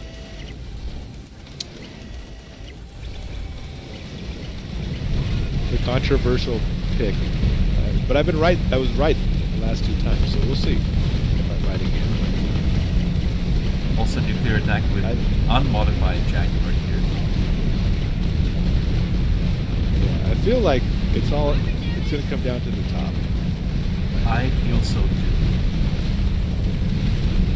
It did all kind of come down to the top in the previous battle as well, so... Yeah, with that extra help from yellow. Yeah. Yellow and blue are now going to meet in the middle again for a small I think blue's skirmish. in trouble, though. Yeah, definitely. Yeah, blue doesn't have a bison yet, so if yellow pushes... It's just come out of the prototype factory, so he just needs to hold on for like a few more seconds. Yeah, he just needs yellow to wait just a little longer. Wait for me! Ooh, nice snipe on the Chameleon though. It turned on the Chameleon cloud, but it was too late. Once the Salamander rocket goes out, it goes. There is no escape from it. Yeah. Want to try to help with the alligators down there, but...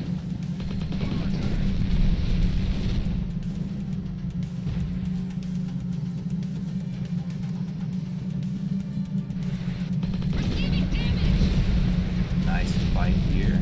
Just the blue and the yellow are just kind of dancing around each other. It's kind of beautiful in a way.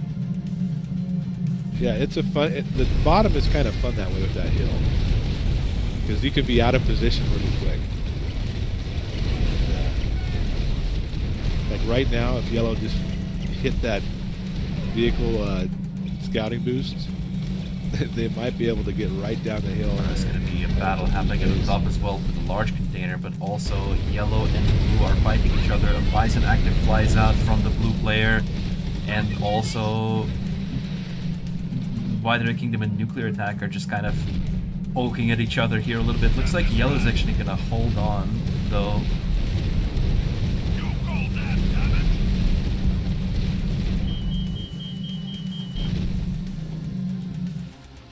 There is... Oh, he's pushing. The blue's now pushing into yellow.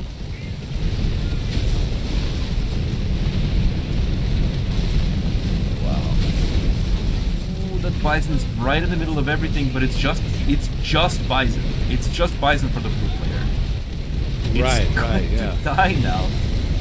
Beautiful shot from the yellow Bison at the same time. Yeah, that was really a strange play from Diesel here, in my opinion. It's definitely not good. There's a bit of a mismicro issue with the Bison where the Bison got out of control there. Somebody says stream sniping for the win. Guys, there's a 5-minute delay. You cannot stream snipe on this. I love how they're saying that. I love how it's they really say funny. that. Yeah, it's really funny. Especially when we did bring up multiple times that there's a stream delay. Yeah, I was gonna say the Masters always have at least I believe a 5-minute delay or so. 5 minutes, yeah. Yeah. And there's nothing you can do. Trust me, if you're trying to win by watching the live stream with a 5-minute delay, you've already lost. Exactly. By the time you make a decision, your opponent has already won the game, basically.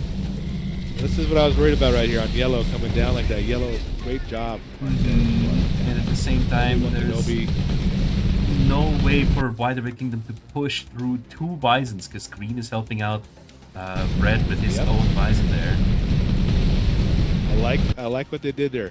KRSK, they're just like, hey, let's keep Y in check, and then we'll let Obi-Wan push on the bottom. We got Orange trying to come up down there with the Leviathan to help out Blue. Yeah, but he really needs that Leviathan on the sea right now because he's taking a fight. But just look at the minimap. The green player has completely enveloped this line of Barracuda, so there's no chance. Oh yeah, Master Quake has a great line, and they were locked and waiting. Now they're going to push. Yeah. Orange also trying to spend some resources to help out Wider Kingdom. Not really a great idea considering he himself is going to struggle on the sea right now. These alligators are not really going to be winning the battle for Wider Kingdom. Yep. I like what they did up there with the 2 Bisons and then just trying to keep Y busy, right? Keep Y busy. Won't be able to help anybody out. Very true. And that's kind of what you have to do sometimes with those really good players. You just have to like check them and try to double team a little bit to keep them in check. And then let your other players... At the same time, I don't know how, but Wider Kingdom is pushing back. They're still pressuring them. Or maybe it's a trap. Maybe because he's really good. He is really good.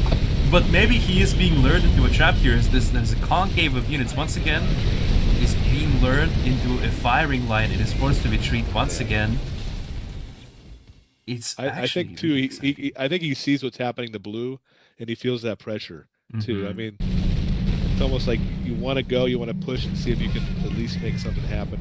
Yeah. Because Blue's struggling down here. Yeah, you really need to draw this yellow army's attention to somewhere else because it's not looking good.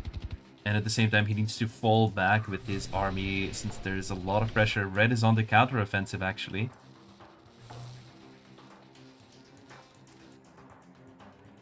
At the same time, green is circling around orange. Yeah. Just a matter of time in the water there. Definitely think that Masterskoy can push his numerical advantage and win the naval engagement right then and there, but he's not quite ready yet. He still has more units moving into positions.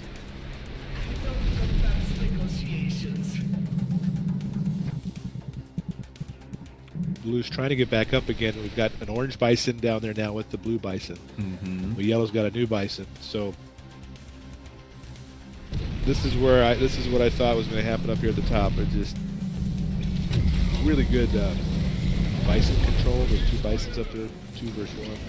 We got 2 versus 1 down at the bottom too. So Wider Kingdom is trying to defend with gun towers, but and he does have a concave of his own now a little bit.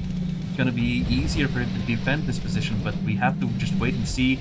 Orange is completely losing the sea battle though. This is not even going to be close. Yeah, Master Koi did a great job in the water. Great job.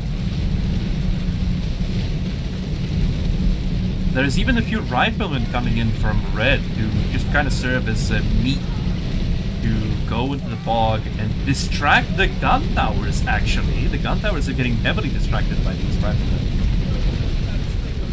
Yeah, my goodness.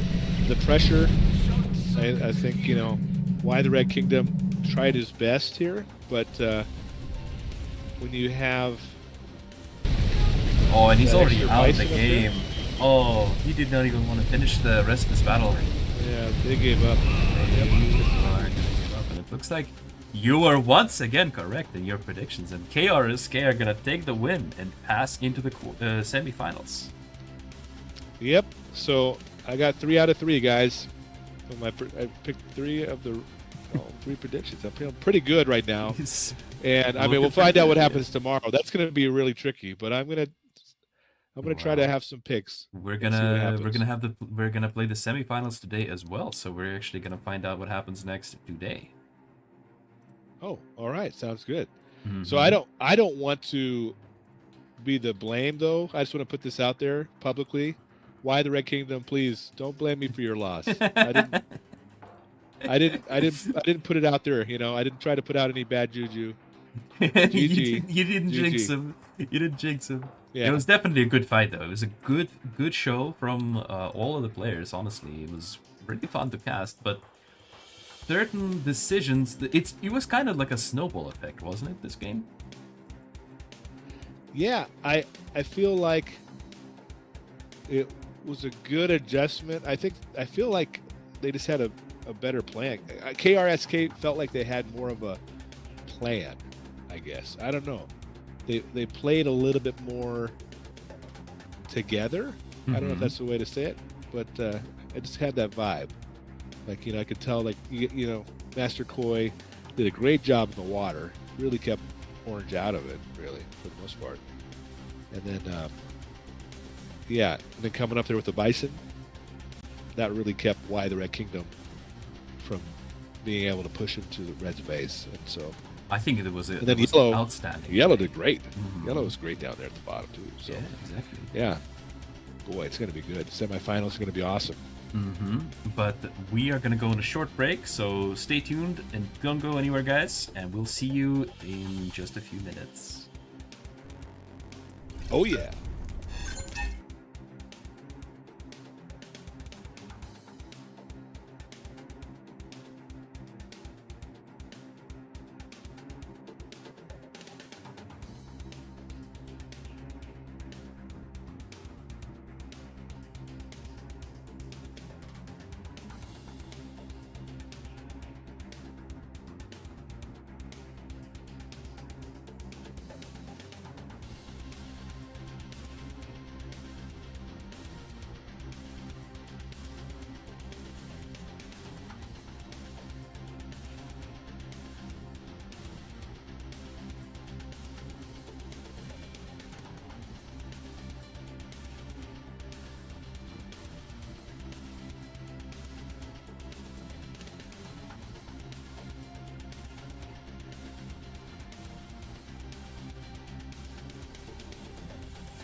Hello, everyone. We are back. We are back from our break. Is there Confed Disterny? Asks Michael Barodi. No, there is not. As you can see, the brackets is as it is right now.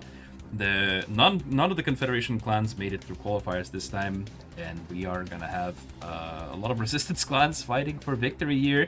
And it is time for the semi-final battles. We have KRSK is gonna be fighting again. They just had a great show against the BRATSTVO clan, and they are going to be fighting HuKTo in the first semi-final of the tournament. Why don't you introduce? Right. Why don't I start the introductions this time? Huh? You've had your fun introducing people first. Now I'm gonna do it.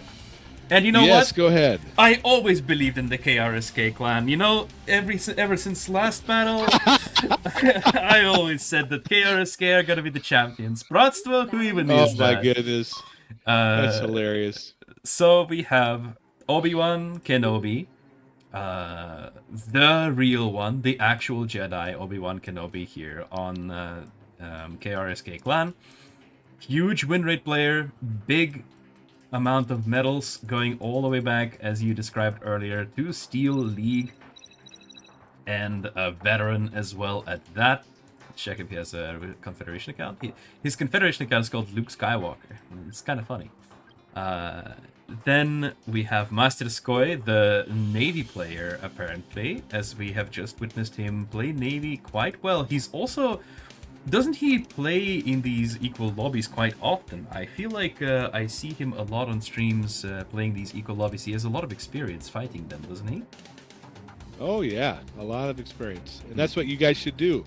You got to be showing up to all these different live streams. When you see an equal lobby, you pop in there and try to participate. Yep, exactly. Practice. Our partners who have access to equal lobbies host frequent tournaments. For example, Fatsquatch here hosts tournaments all the time. Community battles tournaments. Yep. So if you're watching this after the live stream, there will be a button to subscribe under this video to his channel as well. And if you're watching this live, then stay watching. Keep watching us. Don't go anywhere. You can check out his channel after this stream ends. And the third please player, don't go anywhere, because I'm about to pick a winner. The third player on the KRSK clan is Nuclear Attack, and somebody in the comment section actually asked us to show the clans as well. So sure, why not? Let's show the clan off as well. KRSK is owned by the player Collector, and it is a 80% win rate clan with a few awards of their own. The Russian clan, actually, they're looking for people from active fighters from rank 18, win rate 70% or more, 7,000 war points, no politics. Date of creation of the clan is January 12th, 2026. It's very recently created, and it's got a lot of powerful players in it. Collector himself is an esteemed medalist player, and he is joined with a bunch of other people as well.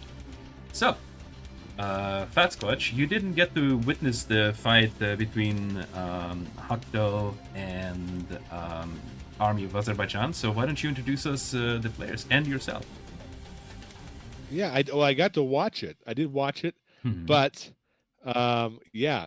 And again, you're going to give me the special names here. I love it. So we've got Stranik is Severa, and he is all the way from let's see here, Kyrgyzstan, and he's got that level 2 anniversary award. Now, taking a closer look here at this clan, we've got the HuKTo KPOME HAC. I don't know if I said it right. I'm so sorry. And yeah, this we've is got, also a Russian really clan. I'm just quickly gonna interrupt you. I can't you. read that. Yeah, So, I think he did it to me on purpose. So all I know in Russian is "Kaktila, Privyet" and "Spasiba." that's good. That's all I know. That's good. Yeah. So anyway, and then we've got Hunter. Yes, the great Hunter, who's also an OG, by the way. He's got that 7-year medal. And I'm thinking that experience is a big deal, and so I think he's going to help him out a lot in this one. And then we've got that second level anniversary award. And then also Rikas Imba. He's also a veteran, over 7 years in the game and 82% win rate. And he's got that level 2 anniversary award as well. So I think it's going to be an excellent battle. When I watched that first battle with these guys, they did a great job putting pressure on that right side, and then being able to attack the middle there, that middle base, and that really made a big difference. So yeah, I don't know, I think it's going to be a good one. Certainly so. And it looks like we are all ready. The teams are prepared and properly introduced. Today we're going to be the semifinals, both semifinals, going to take place on the new map, one of the newest maps we have made after the jungle rework, the jungle visual rework. This one is called Smuggler's Den. This was the map used in the arena mode for the flags. What do you think about the jungle jungle rework? I like it. I think if you could talk to the guys and see if we could add a couple, like a volcano here and there, that would be pretty cool. Okay, I'll definitely like a lava river, where a bridge has to go over the lava river. Some kind of a But I like the maps. I do like the map actually. I like it a lot. Some OG Red Alert 3 vibes. Like some Red Alert 3 maps had some really cool volcanoes in them as well. Yes, that's what I'm talking about. Exactly what I was thinking of. I'll make sure to tell the map designers that your wish for more volcanoes. So yes, please. Obi-Wan Kenobi is taking the red resistance player's position. Yellow is gonna be Master Skoy. Nuclear attack is the green resistance player in the back, and opposite of them we have Stranik is Severa as the pink player, blue resistance player Hunter, and orange resistance player Rikos Imba. Yes. And, in the previous rounds, guys, these maps that we had just previously that you just watched, they really kind of broke it up where you had like a 1v1 on one side or a 1v1 at the top or 2v2 kind of thing. This is where they get to build together. They're really close together. The bases are pretty much, just within, like, split maybe by a hill or something. That's it. And then they can build together. So this is going to be really interesting to watch how they do that. Very true. Very true. Also, this is a good opportunity to bring up the arena mode. Did you personally play the arena mode?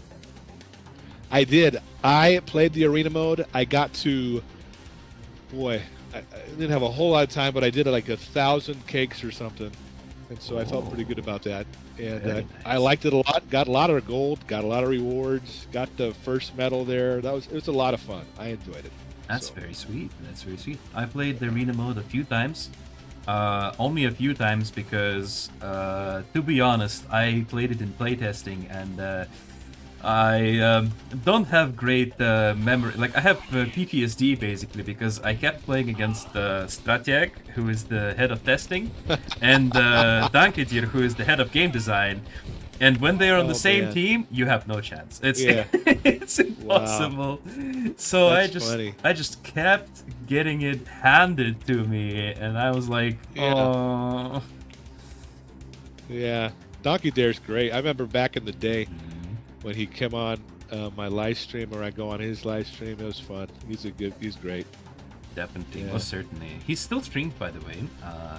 He's been more active with his channel, and he's been also holding tournaments and stuff, so definitely more active nowadays. That's awesome. I have to swing by and say hi.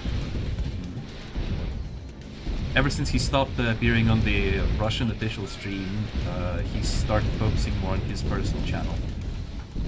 Which is good for him. Yeah, that is good. The pink hunter here has placed a few mines right outside the Reds' base. That's a bit rude. Yeah, that is hilarious. I noticed that's actually what he did last time as well. The Stranik is Severa. I believe that's what he did in the game against Army of Azerbaijan as well. He does like those mines. He does, and that's the perfect modification if you like mines. You can drop them fast.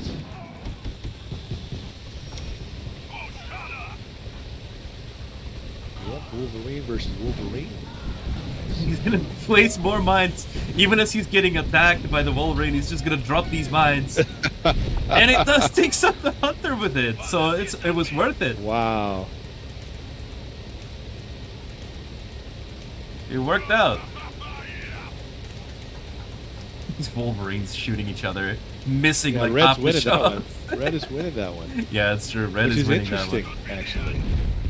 Finishes them off with an active ability.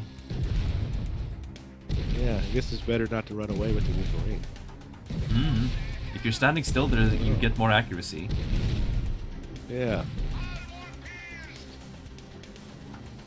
Which is a lot more noticeable in a unit like Wolverine. Yellow being real sneaky over there. Yeah, and once again, more mines. Yep. Super, super beautiful. It's trying to sneak the green player is trying to sneak a capture on this large container. It looks like he's actually gonna make it happen as this onslaught is not noticing it. Now he kind of is. You know, blue did mines too over there on that large container. That was funny, but yellow got it. Yeah. Oh man. Oh, and now these mines are gonna get force fired. By the way. By the way, guys, did you see that we made a post recently saying that mines can be destroyed by force fire? Looks like yellow is putting that knowledge right to action there. Exactly.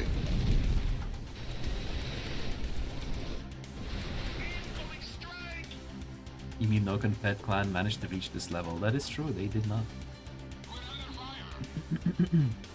Oh yeah, I need to make my pick. I forgot to say. I'm actually going with.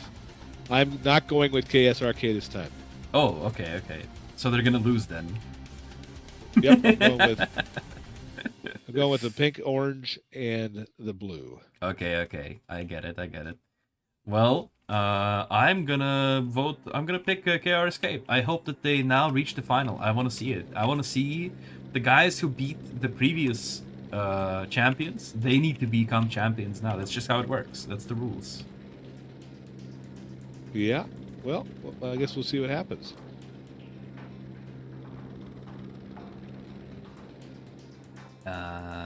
So far, nothing else is really happening here as both teams are building up. Brian tried to scout from the top side, did not make it.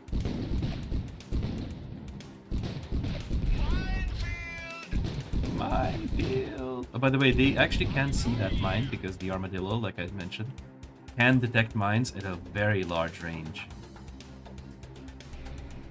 Wow. Yep. There, and we got moles everywhere. Good, that's good. Mole. Everybody's got a mole. I mean, it's a good map for the mole, isn't it? It's got a lot of it is a good narrow pathways to pull. Lots of choke points. Yep, it's gonna be. You got to be careful.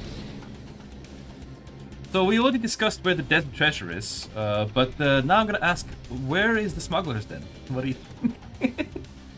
Where on here? Yeah, this is the map called Smuggler's Den. Where is the Smuggler's Den? Well, that's easy. It's right above Red's base. That's where the gold's at. Oh, that's where the smugglers are? It's down underneath these temples. Oh, You see, I thought it was a bit further. There's like up and to the left, there's an area with a bunch of containers, and there's a truck. And like something that looks like sand boxes. Oh, that one.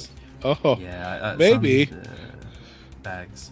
I thought that's where the smuggler's den is, but you also have a point. It could be under the temples. Yeah, well, they had to. They had to go underground because they wanted to avoid any of the action. They didn't want to get blown up. Iconi Angelos look like puffy bread in real life. Thank you for the compliment.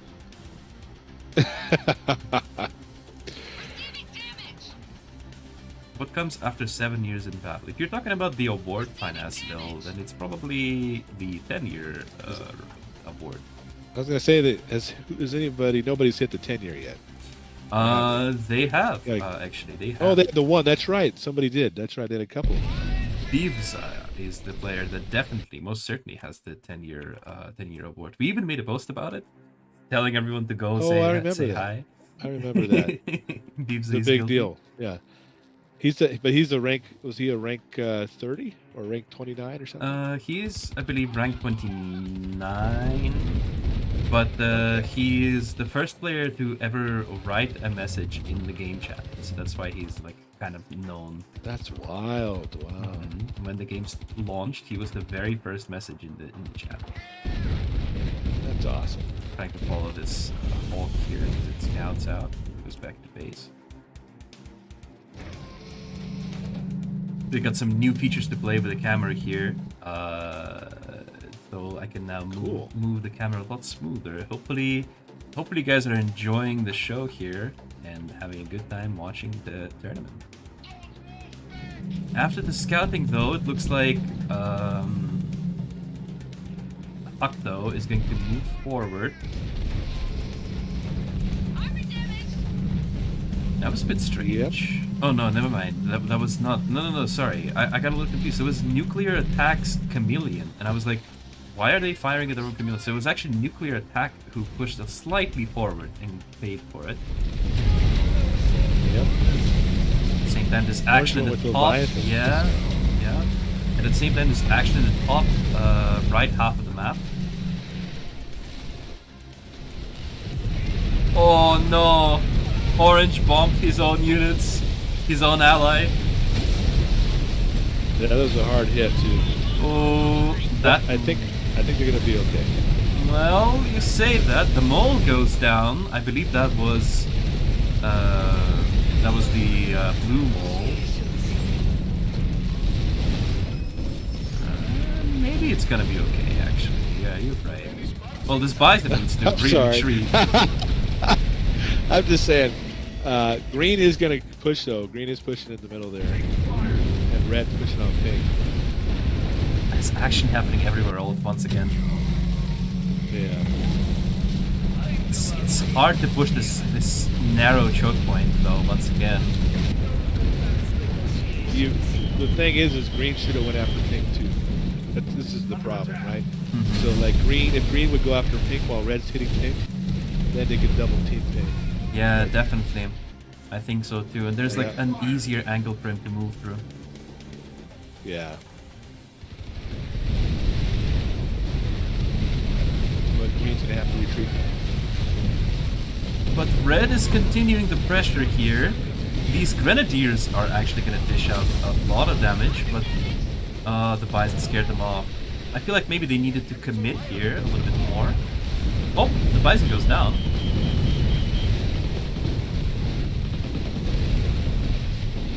Very interesting. Nice micro here. Don't be mad. I just want to say, don't be mad, Master Koi, if you lose. It's not my fault. I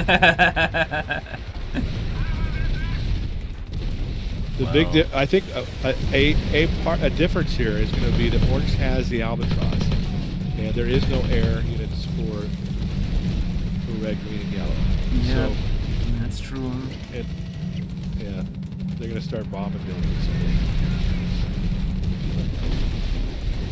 We'll see how these bombers will get utilized, because so far they haven't really had a much success in this battle, bombing mostly their own units.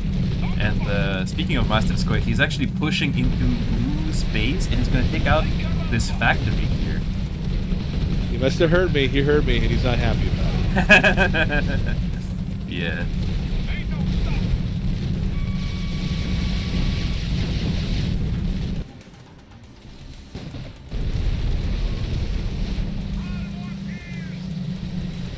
Red and pink are now duking it out in this open field area. And there is a mammoth. Red made a mammoth. Yep. Very good. Obi-Wan Kenobi, even though I'm not picking you guys, I'm very happy about the mammoth. He is the chosen one. Well, no, not really. It's Obi-Wan Kenobi. The mammoth might be what makes him win, I think, actually. We'll see. Turning point. Green is once again in control of the middle. It's interesting that the HuKTo are not even trying to contest the control of the middle at all. allowing green to move around. Not that it has really helped green much, but green needs to go to pink. I go to pink, green. exactly. I think that he's realizing that. Maybe. Come on now. He He's doesn't know what he's doing. He's indecisive, he gotta doesn't go know what back he's and forth. doing. He's like, do I go there? Do I go? Where do I go? You go to pink. Come on, man. Trying to not make a mistake, because one mistake could cost either of these teams the match. Well, pink is way out of position, so I'm just saying, it's like wide open. Exactly. Green needs to make. He'll a hear move. me 5 minutes later.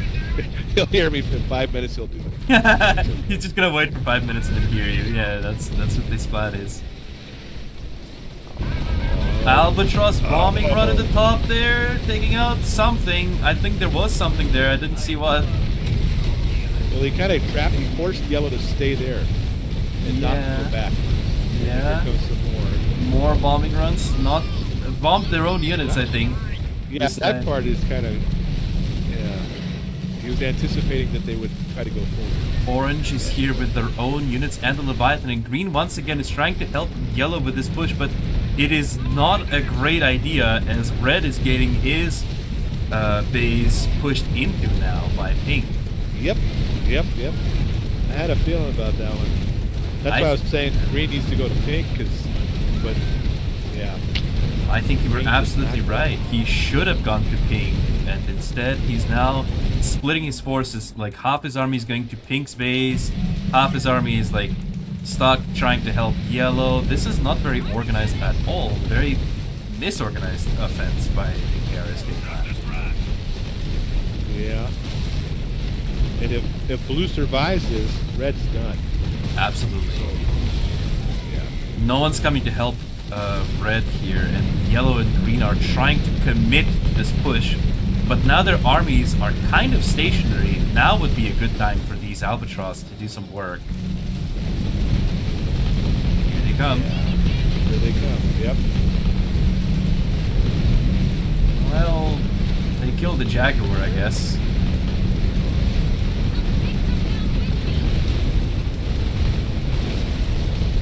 I mean, blue's base is also done, and now pink is going for the green base instead of finishing off red.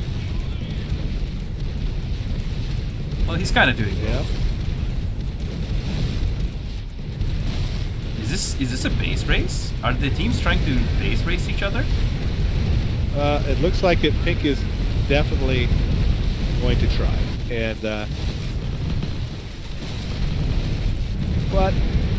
I mean, it's two players green and against yellow one. need to hurry. I don't know. Orange is trying to escape into pink's base. See, he's got a construction yard and an airfield. Oh, it's gonna be tight. There's a lot of force from pink, a lot of onslaughts, a bison. There are a few units in green's base and coming in as well to just kind of soak up some damage. But I don't know who's actually going to destroy the bases faster. I think it might be KRSK who destroys the opponent's bases faster. Maybe if they can keep their units from, you know, Blue they're kind of. I feel like they're kind of trying to figure out what to do. Yeah, exactly. Where a pink is just going. Pink is like, okay, I know what to do. I'm going to the next phase. Oh, these players are they've gotta be so like panic mode. It's full panic mode, full chaos. Blue is trying to rebuild his base. Green is still committing to this push. Pink is moving from base to base, trying to take out factory after factory. And pink made a big mistake though. They didn't finish off red. Yep. So red's coming back. Red's coming back now. That could be the mistake. You always want to leave a couple onslaughts back there. And now he's going to be sandwiched between green, what remains of green. There is still a gun tower. You know, it's chipping, shooting at these onslaughts. Yeah. And yeah, he's done a lot of damage, but orange still has not much left. And you see the green Jaguars are actually going to be trying to attack the headquarters, and the Bison as well is going to try to finish off blue once again. So they're not going to make the same mistake as pink did. No, they're not. Green. Oh, pink's coming back now. So pink can finish off green and then go back down to red. Okay. So, yeah, this is going to be a 1v1. Yeah, kind of thing. Could be, potentially. Could be. That's crazy. I mean, pink is going back to try to destroy red. He's going to discover that red actually has already made a ton of units. And, you know, these grenadiers and especially the dragonflies are going to be significant danger. Yeah. My goodness. Nerve-wracking. This has to be so nerve-wracking for both teams. Yellow's chasing pink, though. Yeah. Pink made that. Pink went a little too aggressive. They should have finished off red and then done green. Not worry about yellow. And but here we are now. And orange is trying to get up again. Pink is actually going to make it out, though. Look at this. That's crazy. He might even be able to take out something else. Nah, I mean, I think he shouldn't have stopped there. Red that was smart. Red went with, red went with dragonfly, so that was a good one. Perfect counter to onslaughts. Yeah, it looks like it's actually the KRSK clan are somehow gonna claw out this victory from the HuKTo clan, but it was not an easy win for them. This was definitely difficult for them, I bet. Yeah. It was a hard one. I mean, congratulations, Icon. You picked the winner. You picked the winner. Yes, finally! I get to pick a winner. But oh my god. He'll be blue. They're not done. Blue is coming back. Yeah. Blue is waiting. Yeah. And green is forced back by the pink bison. Yeah. There's still here comes yellow and red. This comes yellow and red, and orange is trying to rebuild inside pink space. Jesus. That wall, there was a wall. There's like some random walls in pink space. I don't know if they're like mistakes or something. Sometimes they do that for the cloud, like if they come through in the cloud, there's a wall. The wall reveals fog. I did not know that. Oh yeah, if you put a bunch of walls down, you can individual walls and scatter them around. Okay. That's a good tip actually. I did not know that. But yeah, pink is tapping out. He's the first player to tap out, and quickly followed by blue and orange. Oh, what a battle! That's though. all right. Well, what a battle! I know. I really wanted to be right, but you know, you can't win them all. Can't win them all. Your streak is ended. Finally, I get to pick someone who actually wins. I don't know. I still got another battle, so I'm gonna try to make a comeback here. All right, we'll see. Congratulations I mean, to there's still one more battle today. Yeah, so we'll see if you can make a correct prediction. But I'm just gonna quickly display the brackets before going in the break. But so far, this was probably the best battle of today. It was very close. I kept the I did not know who's gonna win. Like, they were going into a base race scenario at some point, and that's when it kind of started falling apart. If pink would have went and took out red, and then hit green, and then made his way back up to his base, kind of thing. Instead of kind of pushing into yellow, I think he went too far. You know, exactly, that was kind of the He was trying to like break as many bases as possible in the quickest amount of time as possible, but he just allowed red to come back very quickly because he still had a lot of buildings left. Right, he had power plants and supply centers, so that's what you need. Yeah, exactly. And, But yeah, we still have one more semi-final today, guys. Utility Pigeon, also known as Call Me God, and Fighting Gold. Two Chinese clans are gonna fight to determine which Chinese clan is gonna perform in the finals.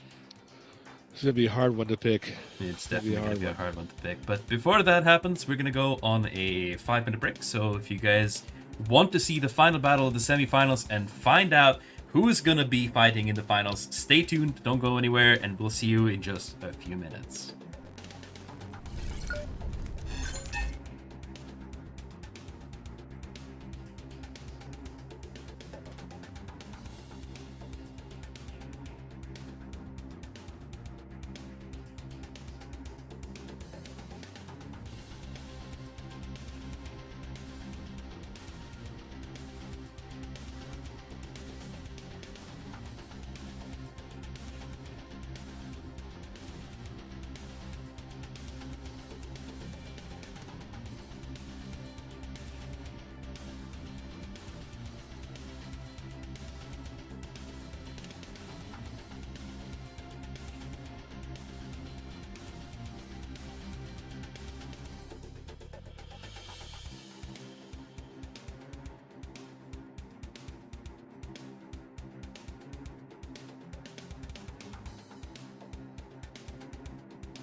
Hello everyone, we are back for the final battle of today, but it's not gonna be any less exciting or cool than any of the previous ones just because it's the last, because this is the second semi-final of Azerbaijan Masters 2026 Spring Tournament.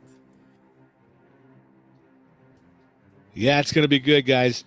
I was looking forward to this one, just like the last one. I have a feeling it's gonna be down to the wire. That's my vibe on it, I think. And I have to make a pick, and I want to make a pick. I'm going to go with Fighting Gold. I got to go with Fighting Gold, and that's my pick. So, yeah. Making a bet on the underdogs, huh? That's well, right.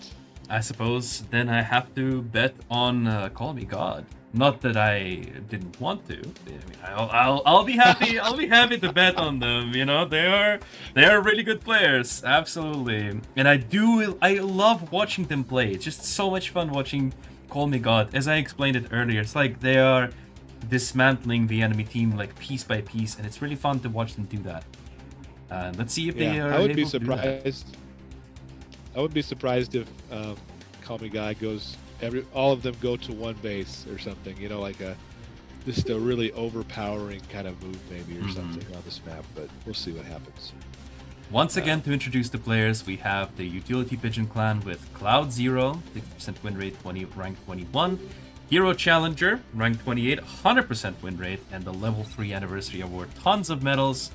And the Black Pigeon, a lowly rank 13 player with only 96 win rate, but ooh, it's actually Hero Dominator with rank 28 Confed player, 94 win rate, a medalist and previous champions of the Azerbaijan 3 Masters. So let's see if they're going to be able to secure their victory this time as the Resistance. Their clan, Utility Pigeon, is basically the Resistance version of Call Me God. So imagine that we're looking at Call Me God here instead of the Utility Pigeon on this clan card. And yes, do not be deceived. Fatsquatch, why don't you introduce us to Fighting Golden once again? In the left corner, we've got Alone, who's not alone. He's got two amazing partners, but he's also an amazing veteran of the game with that over 7 years in the game, 76% win rate. And coming also out of China. Look at all those medals. Oh my goodness. And then we've got Big Wang.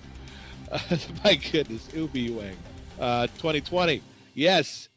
Also rocketed over 5 years with that awesome level 3 anniversary award and all those beautiful medals. Kicking butt with that 58% win rate, but don't let the win rate deceive you. He's very, very good. Sure. And the SVFA158, last but not least, 84% win rate. And these guys are just awesome. You got that second level anniversary award and all those medals as well. It's going to be a great matchup. And again, I'm picking Fighting Gold on this one. I'm so sorry to the Utility Pigeon group there, but I got to make a pick, and that's what I'm going with. And Ubi Wang is actually the leader of the clan as well, so it's two leaders facing off each other in this battle.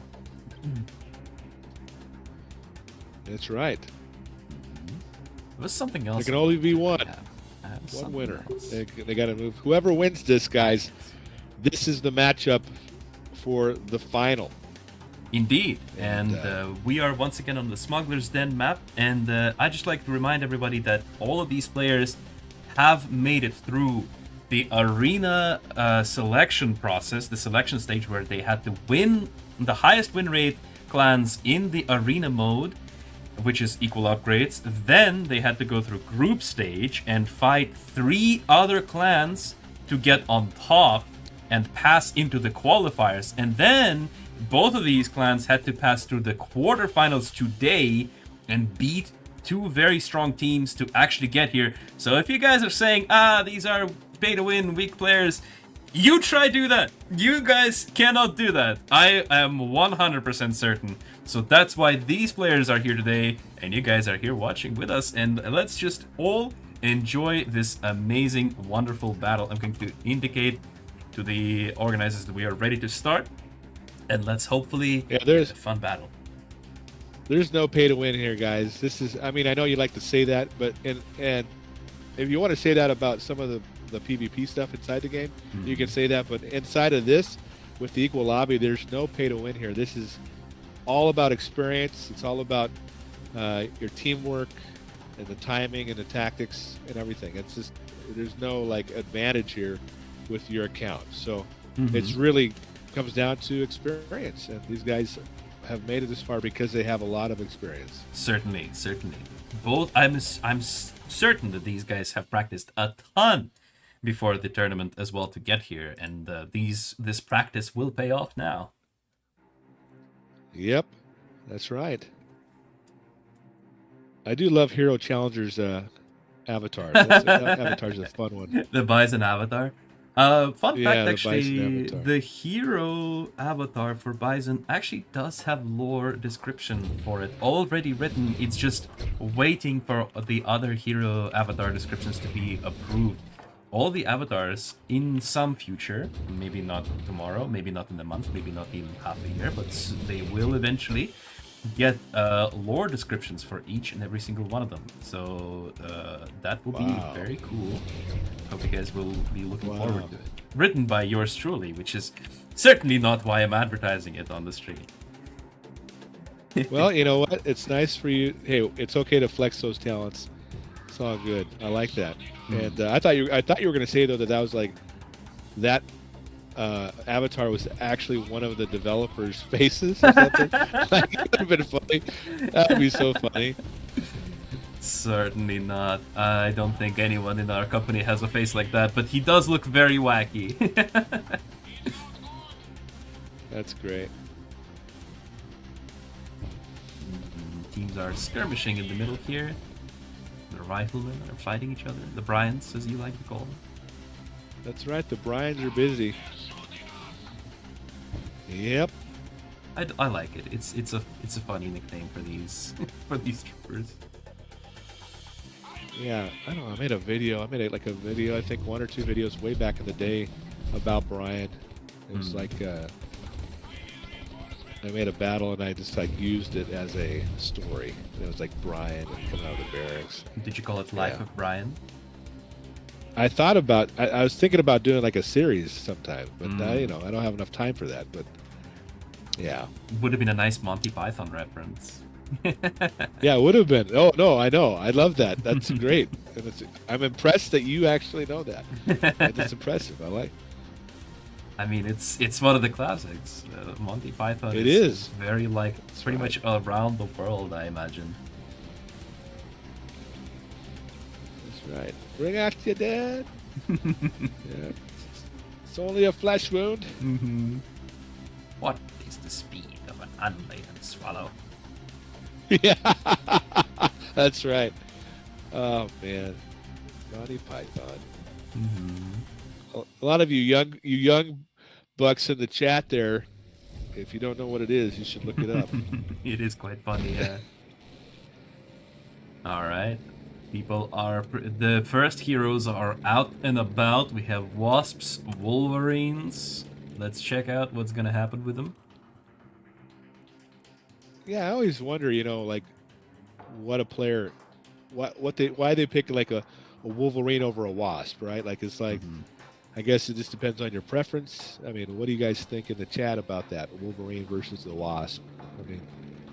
I mean, yeah, it's possible, possibly preference, but I think tactical decisions also come into play here, especially in a team environment like this. You can be like, oh, you guys go for Wolverines, I go for a Wasp, and then I can cover you, support for you, because the Wasp does have that massive support utility. Yeah, I mean, you're quickly able to cover the map too, to scout right away like that. And, yeah. Exactly, and it can also do some sneaky maneuvers on its own. At higher ranks, Wasp does a lot of damage, like a surprising amount. Oh yeah. I've upgraded my Wasp. I love that thing. Yeah, the Wolverine. I like the Wolverine too. The Wolverine is just fun to use. It's just a big Gatling tank. Yeah, it's got some nice range actually. people have been utilizing it quite well with the chameleon fog as well. There's a bit of slight lag going on, but hopefully it will pass away. Oh, okay.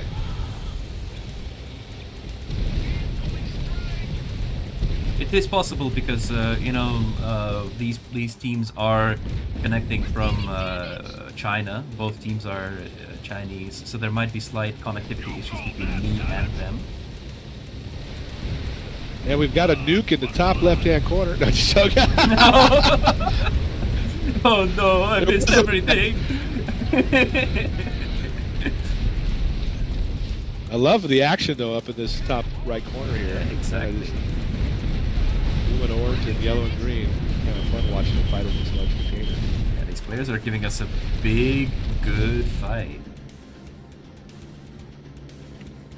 The early game's always interesting to watch. They're opting for onslaughts here.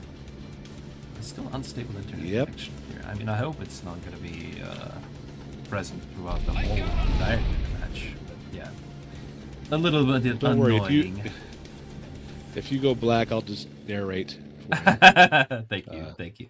I appreciate it. Yeah. Pink's grabbed that large one. Red's just not quite on it. Something was trying to interfere with it. Riflemen are trying to delay it. They're delaying the inevitable though. It's just gonna happen. Yeah. You can slow it down, but yeah. I feel like I Red think is yellow. gonna pay for that mistake though. Yeah. Really happy with my choice so far. Mm-hmm. Yellow and green. Really doing good here. And like I was talking about a little earlier, the control of the middle here matters a lot, and it looks like Fighting Gold is not about to give it up, which is great. I love it. Yeah. This is gonna be good. I can just tell. It's gonna be good. You can usually tell within, like, you know, the first 5 minutes or so. These guys are gonna be good. The long shot from the Salamander into the Wasp there, that's kind of pretty. Yeah.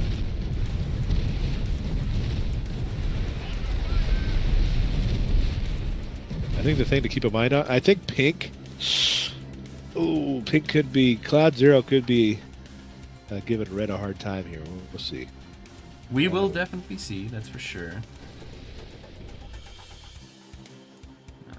Well, Red is holed up in his base right now, sitting on the wall.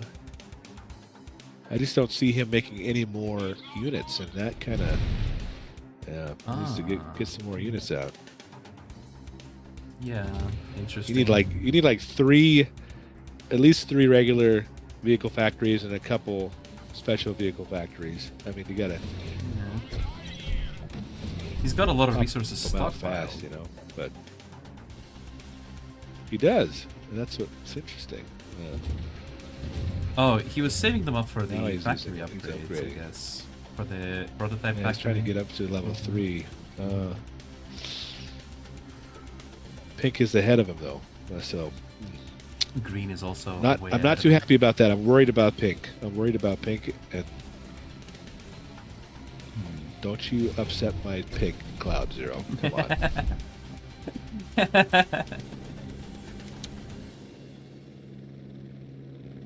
Yeah, it's not. Oh, Ooh, there's a shift on the map. yeah, there's some movement here. Once again, apologize for these sudden spikes here and there, as units do jump around a little bit on my screen. But you know, such is life sometimes.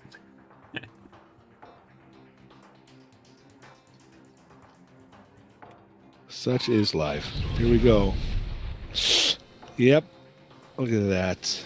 Black Pigeon just pushing his way around in the middle there. Yep, he's just got full control of the map there. It's really a distraction. I think it's going to be a distraction. He's going to be a distraction. He's going to try to draw some attention perhaps towards him and let pink and blue perform some interesting flanking maneuvers there. Yeah. Yep. Blue up in the corner like that, yeah. He's doing a good job getting their attention. Oh yeah, for sure. Look at the green and yellow moving forward. Yeah. Yellow's going to be out of position here. If they actually make a push here, though, they could go. They could beat orange and go right to orange's base or something. That'd be something. It's getting outmaneuvered by pink, though. Pink is fighting red here. I bet he would like to join the fight in the middle, but red is kind of holding him there.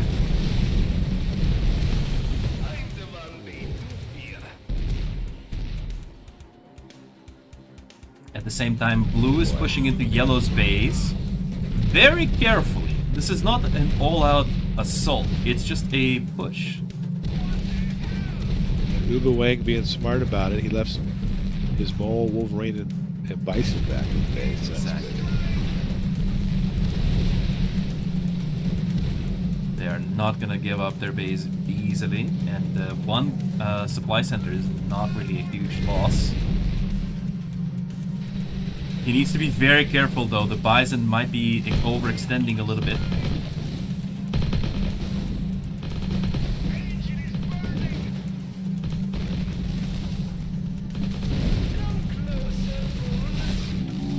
If green can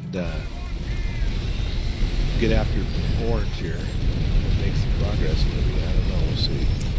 But orange is kind of pushing back both green and yellow here, funnily enough. Oh, stable internet connection. Oh my god. Oh no! I missed the Blue's attacking yellow now, guys. Just so you know. Blue is attacking yellow again. We're Yeah. just going to the yellow's base again, trying to push on yellow from the top. But red is pushing pink back. Yes. Yeah. So far, like it's still like blue is trying to find an in to yellow's base, but there just isn't any right now. It's too hard. Yellow's defenses are just too good. This is a great matchup.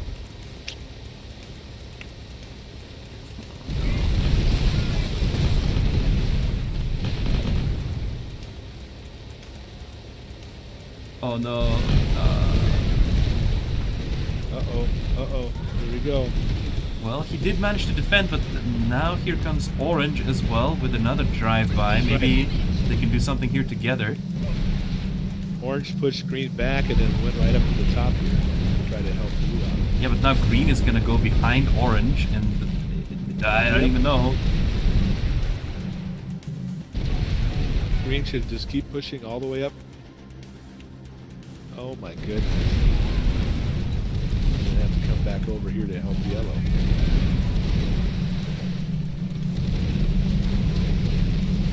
Yeah, this is gonna be. Ooh, now there's the in. There is the in that they were looking for. Maybe blue is trying to push forward, but he's going to fall back now again. He's a little scared of getting caught out of position, understandably.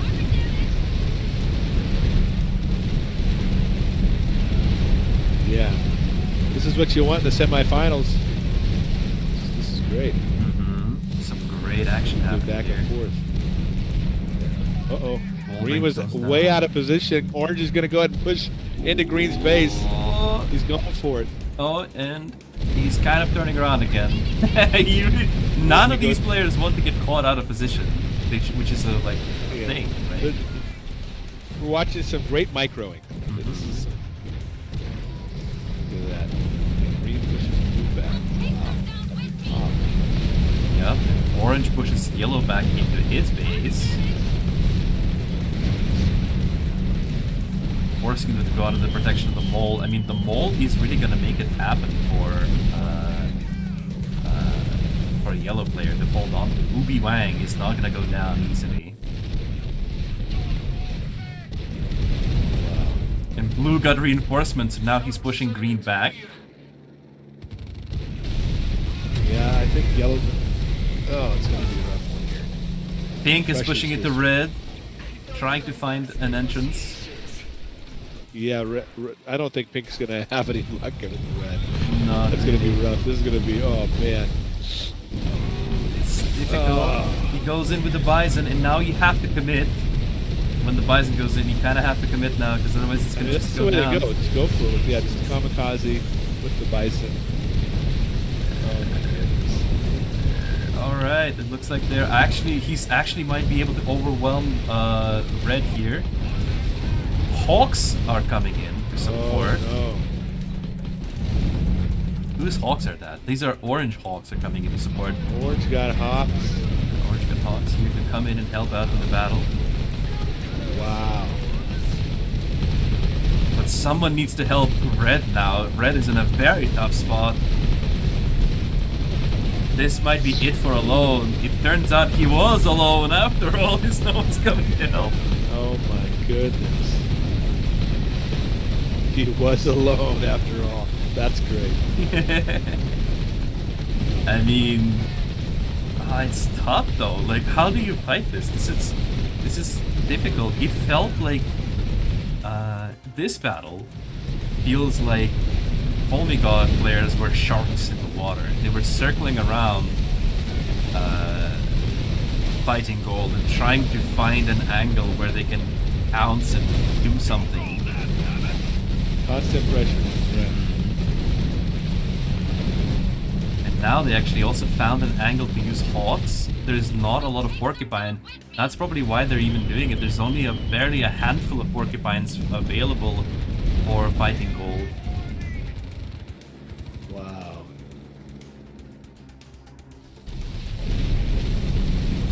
And now green, green's going to try to come down and try to help it.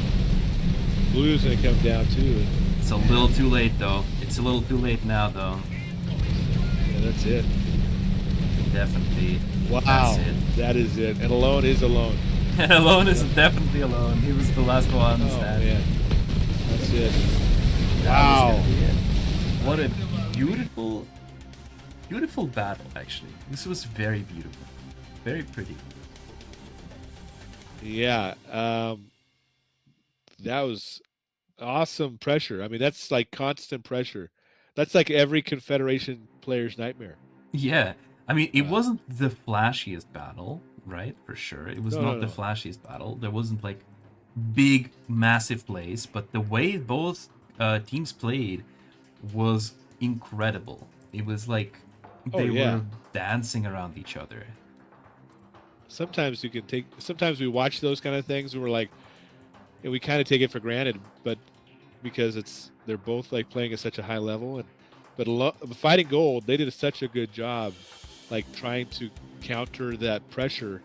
But at the ultimately though, it just kind of like that map is so hard because there's so many different entrances and stuff. Mhm. You have to keep an eye on every little area. So really good job to Utility Pigeon. Definitely, Nice for job. sure. They did great, and their opponents tried their best, but in the end, Utility Pigeon claims the victory in the semifinal, along with the KRSK clan. So they are gonna be matched in the finals tomorrow.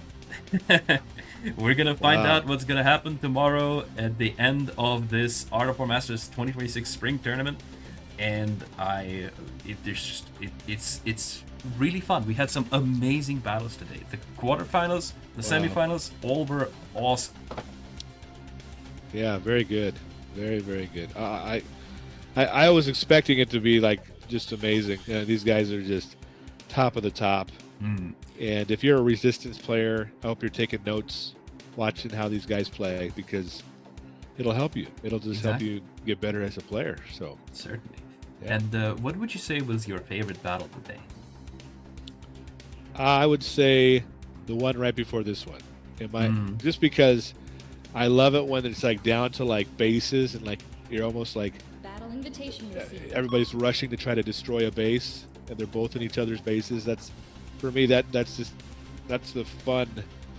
That's a lot of fun when it comes to RTS stuff, like when you see that kind of base swapping or the timing of that. That's Exactly. a lot of fun. So So chaotic, right? Like, it's super chaotic. Oh, it was yeah. amazing. These were Yeah. some insane battles, but definitely the battle you're describing, the KRSK versus HuKTo, was a nail biter of a battle. Absolutely, that was so close, and it was like people were all these players were in there, like fighting each other tooth and nail, quite literally, almost. Yeah, and when it's at that high level like that, it just comes down to little mistakes, just little, like if you hesitate, or if you make a mistake where you know don't finish off a base, that kind of stuff. It can come back to get you. So Yeah, yeah, exactly. Like the pink player, for example, they pushed forward. They made a decision in the heat of the battle. They were pushing red. They made a decision. All right, I have to push forward, and I have to destroy the economy of the other players as well, as fast as I can. But they overestimated the amount of damage they could dish out with their army, and as a result, green and yellow were able to push forward and deal much more damage on the other side of the map. So that's just these tiny little plays, these tiny little decisions that they really truly define the outcomes of these battles. yeah, wow, very good. It makes me really excited about tomorrow and just seeing how the finals turn out. That's going to be great. Best of 3 is what you said. So Yeah, exactly. that's going to be really good. Yeah, guys, if you thought the battles today were great, I mean, tune in tomorrow. Tomorrow, at the same time as today, we're going to have finals and the third place playoffs. The finals is going to be a best of 3 between the clans Utility Pigeon and KRSK, which is going to be super awesome. I mean, we've seen what these clans can do. KRSK beat BRATSTVO, the champions of the previous 2 championships, and they made it into the finals. Let's see if they can defeat the OG champions of Art of War Masters. The first champions was Call Me God Clan, after all, on the first ever Art of War Masters. Let's see how they perform tomorrow. Are you... Yeah, it should be. What do you think? What are your thoughts about do you have any more closing thoughts for today's stream? Well, I mean, I do. I want to encourage all you guys, if you get the chance to jump in there and play and get used to, equal lobby and stuff, do that as much as you can, because obviously the Masters event is in a tournament. It's going to be equal lobby. So if you don't have experience with that, you're gonna get your butt kicked. It's a different kind of experience. It really is. And so I want to encourage you guys, if you have a clan and you want to participate next time, make sure that you get your clan into the arena or into whatever the qualifier event is, and then get in there and then get some practice. Try to come to some live streams, whoever's hosting equal lobbies and stuff. Try to participate so you can get some experience, so you don't have to, that'll help a lot and make you a better player. So yeah. Exactly.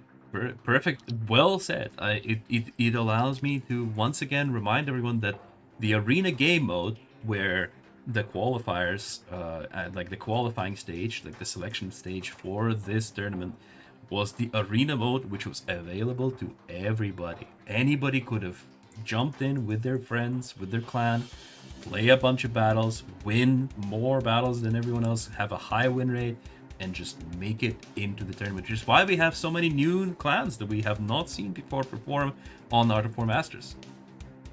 Yeah, I think it's great. I think that's a great way to do it, and I'm looking forward to seeing new clans, rise up and try to knock off the other clans, and so it's fun to see that. So I hope you guys keep it going with that arena, and I'm excited to see what the next fun arena event will be. I mean, obviously, we would love to iterate on the Art of War Masters as well as the arena mode, and in the future, we would hope that it will become it will be just as fun as it was, and it will be even more interesting. We'd like the selection process for the Art of War Masters to improve in the future as well. Maybe we'll try some new formats as well, because the 3v3 format may have been overused already. Maybe people would like to see some other formats for the Art of War Masters, but that is for the future. That is talk for the future, obviously. Like a 2v2v2. Like a Oh, 2v2 or 2v2v2. And obviously, guys, for arena mode, next time it's launched, it's most certainly not going to be equal upgrades. So stay tuned and pay attention to keep an eye out on what is going to be the future of the arena mode. But for now, I've been Iconia Angelos, and I was joined by Fat Squatch from Gamers Unite.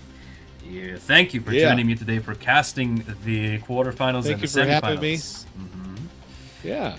If you're watching this after the live stream, check out the buttons under this stream. You will see the button subscribe to Fat Squatch and to our channel, and subscribe if you're watching this right now. Subscribe to our channel if you don't want to miss the finals tomorrow. Stay tuned and stay awesome. I hope you have a fun time today. Yep, and good luck in your battles, Commanders. Good luck in your battles.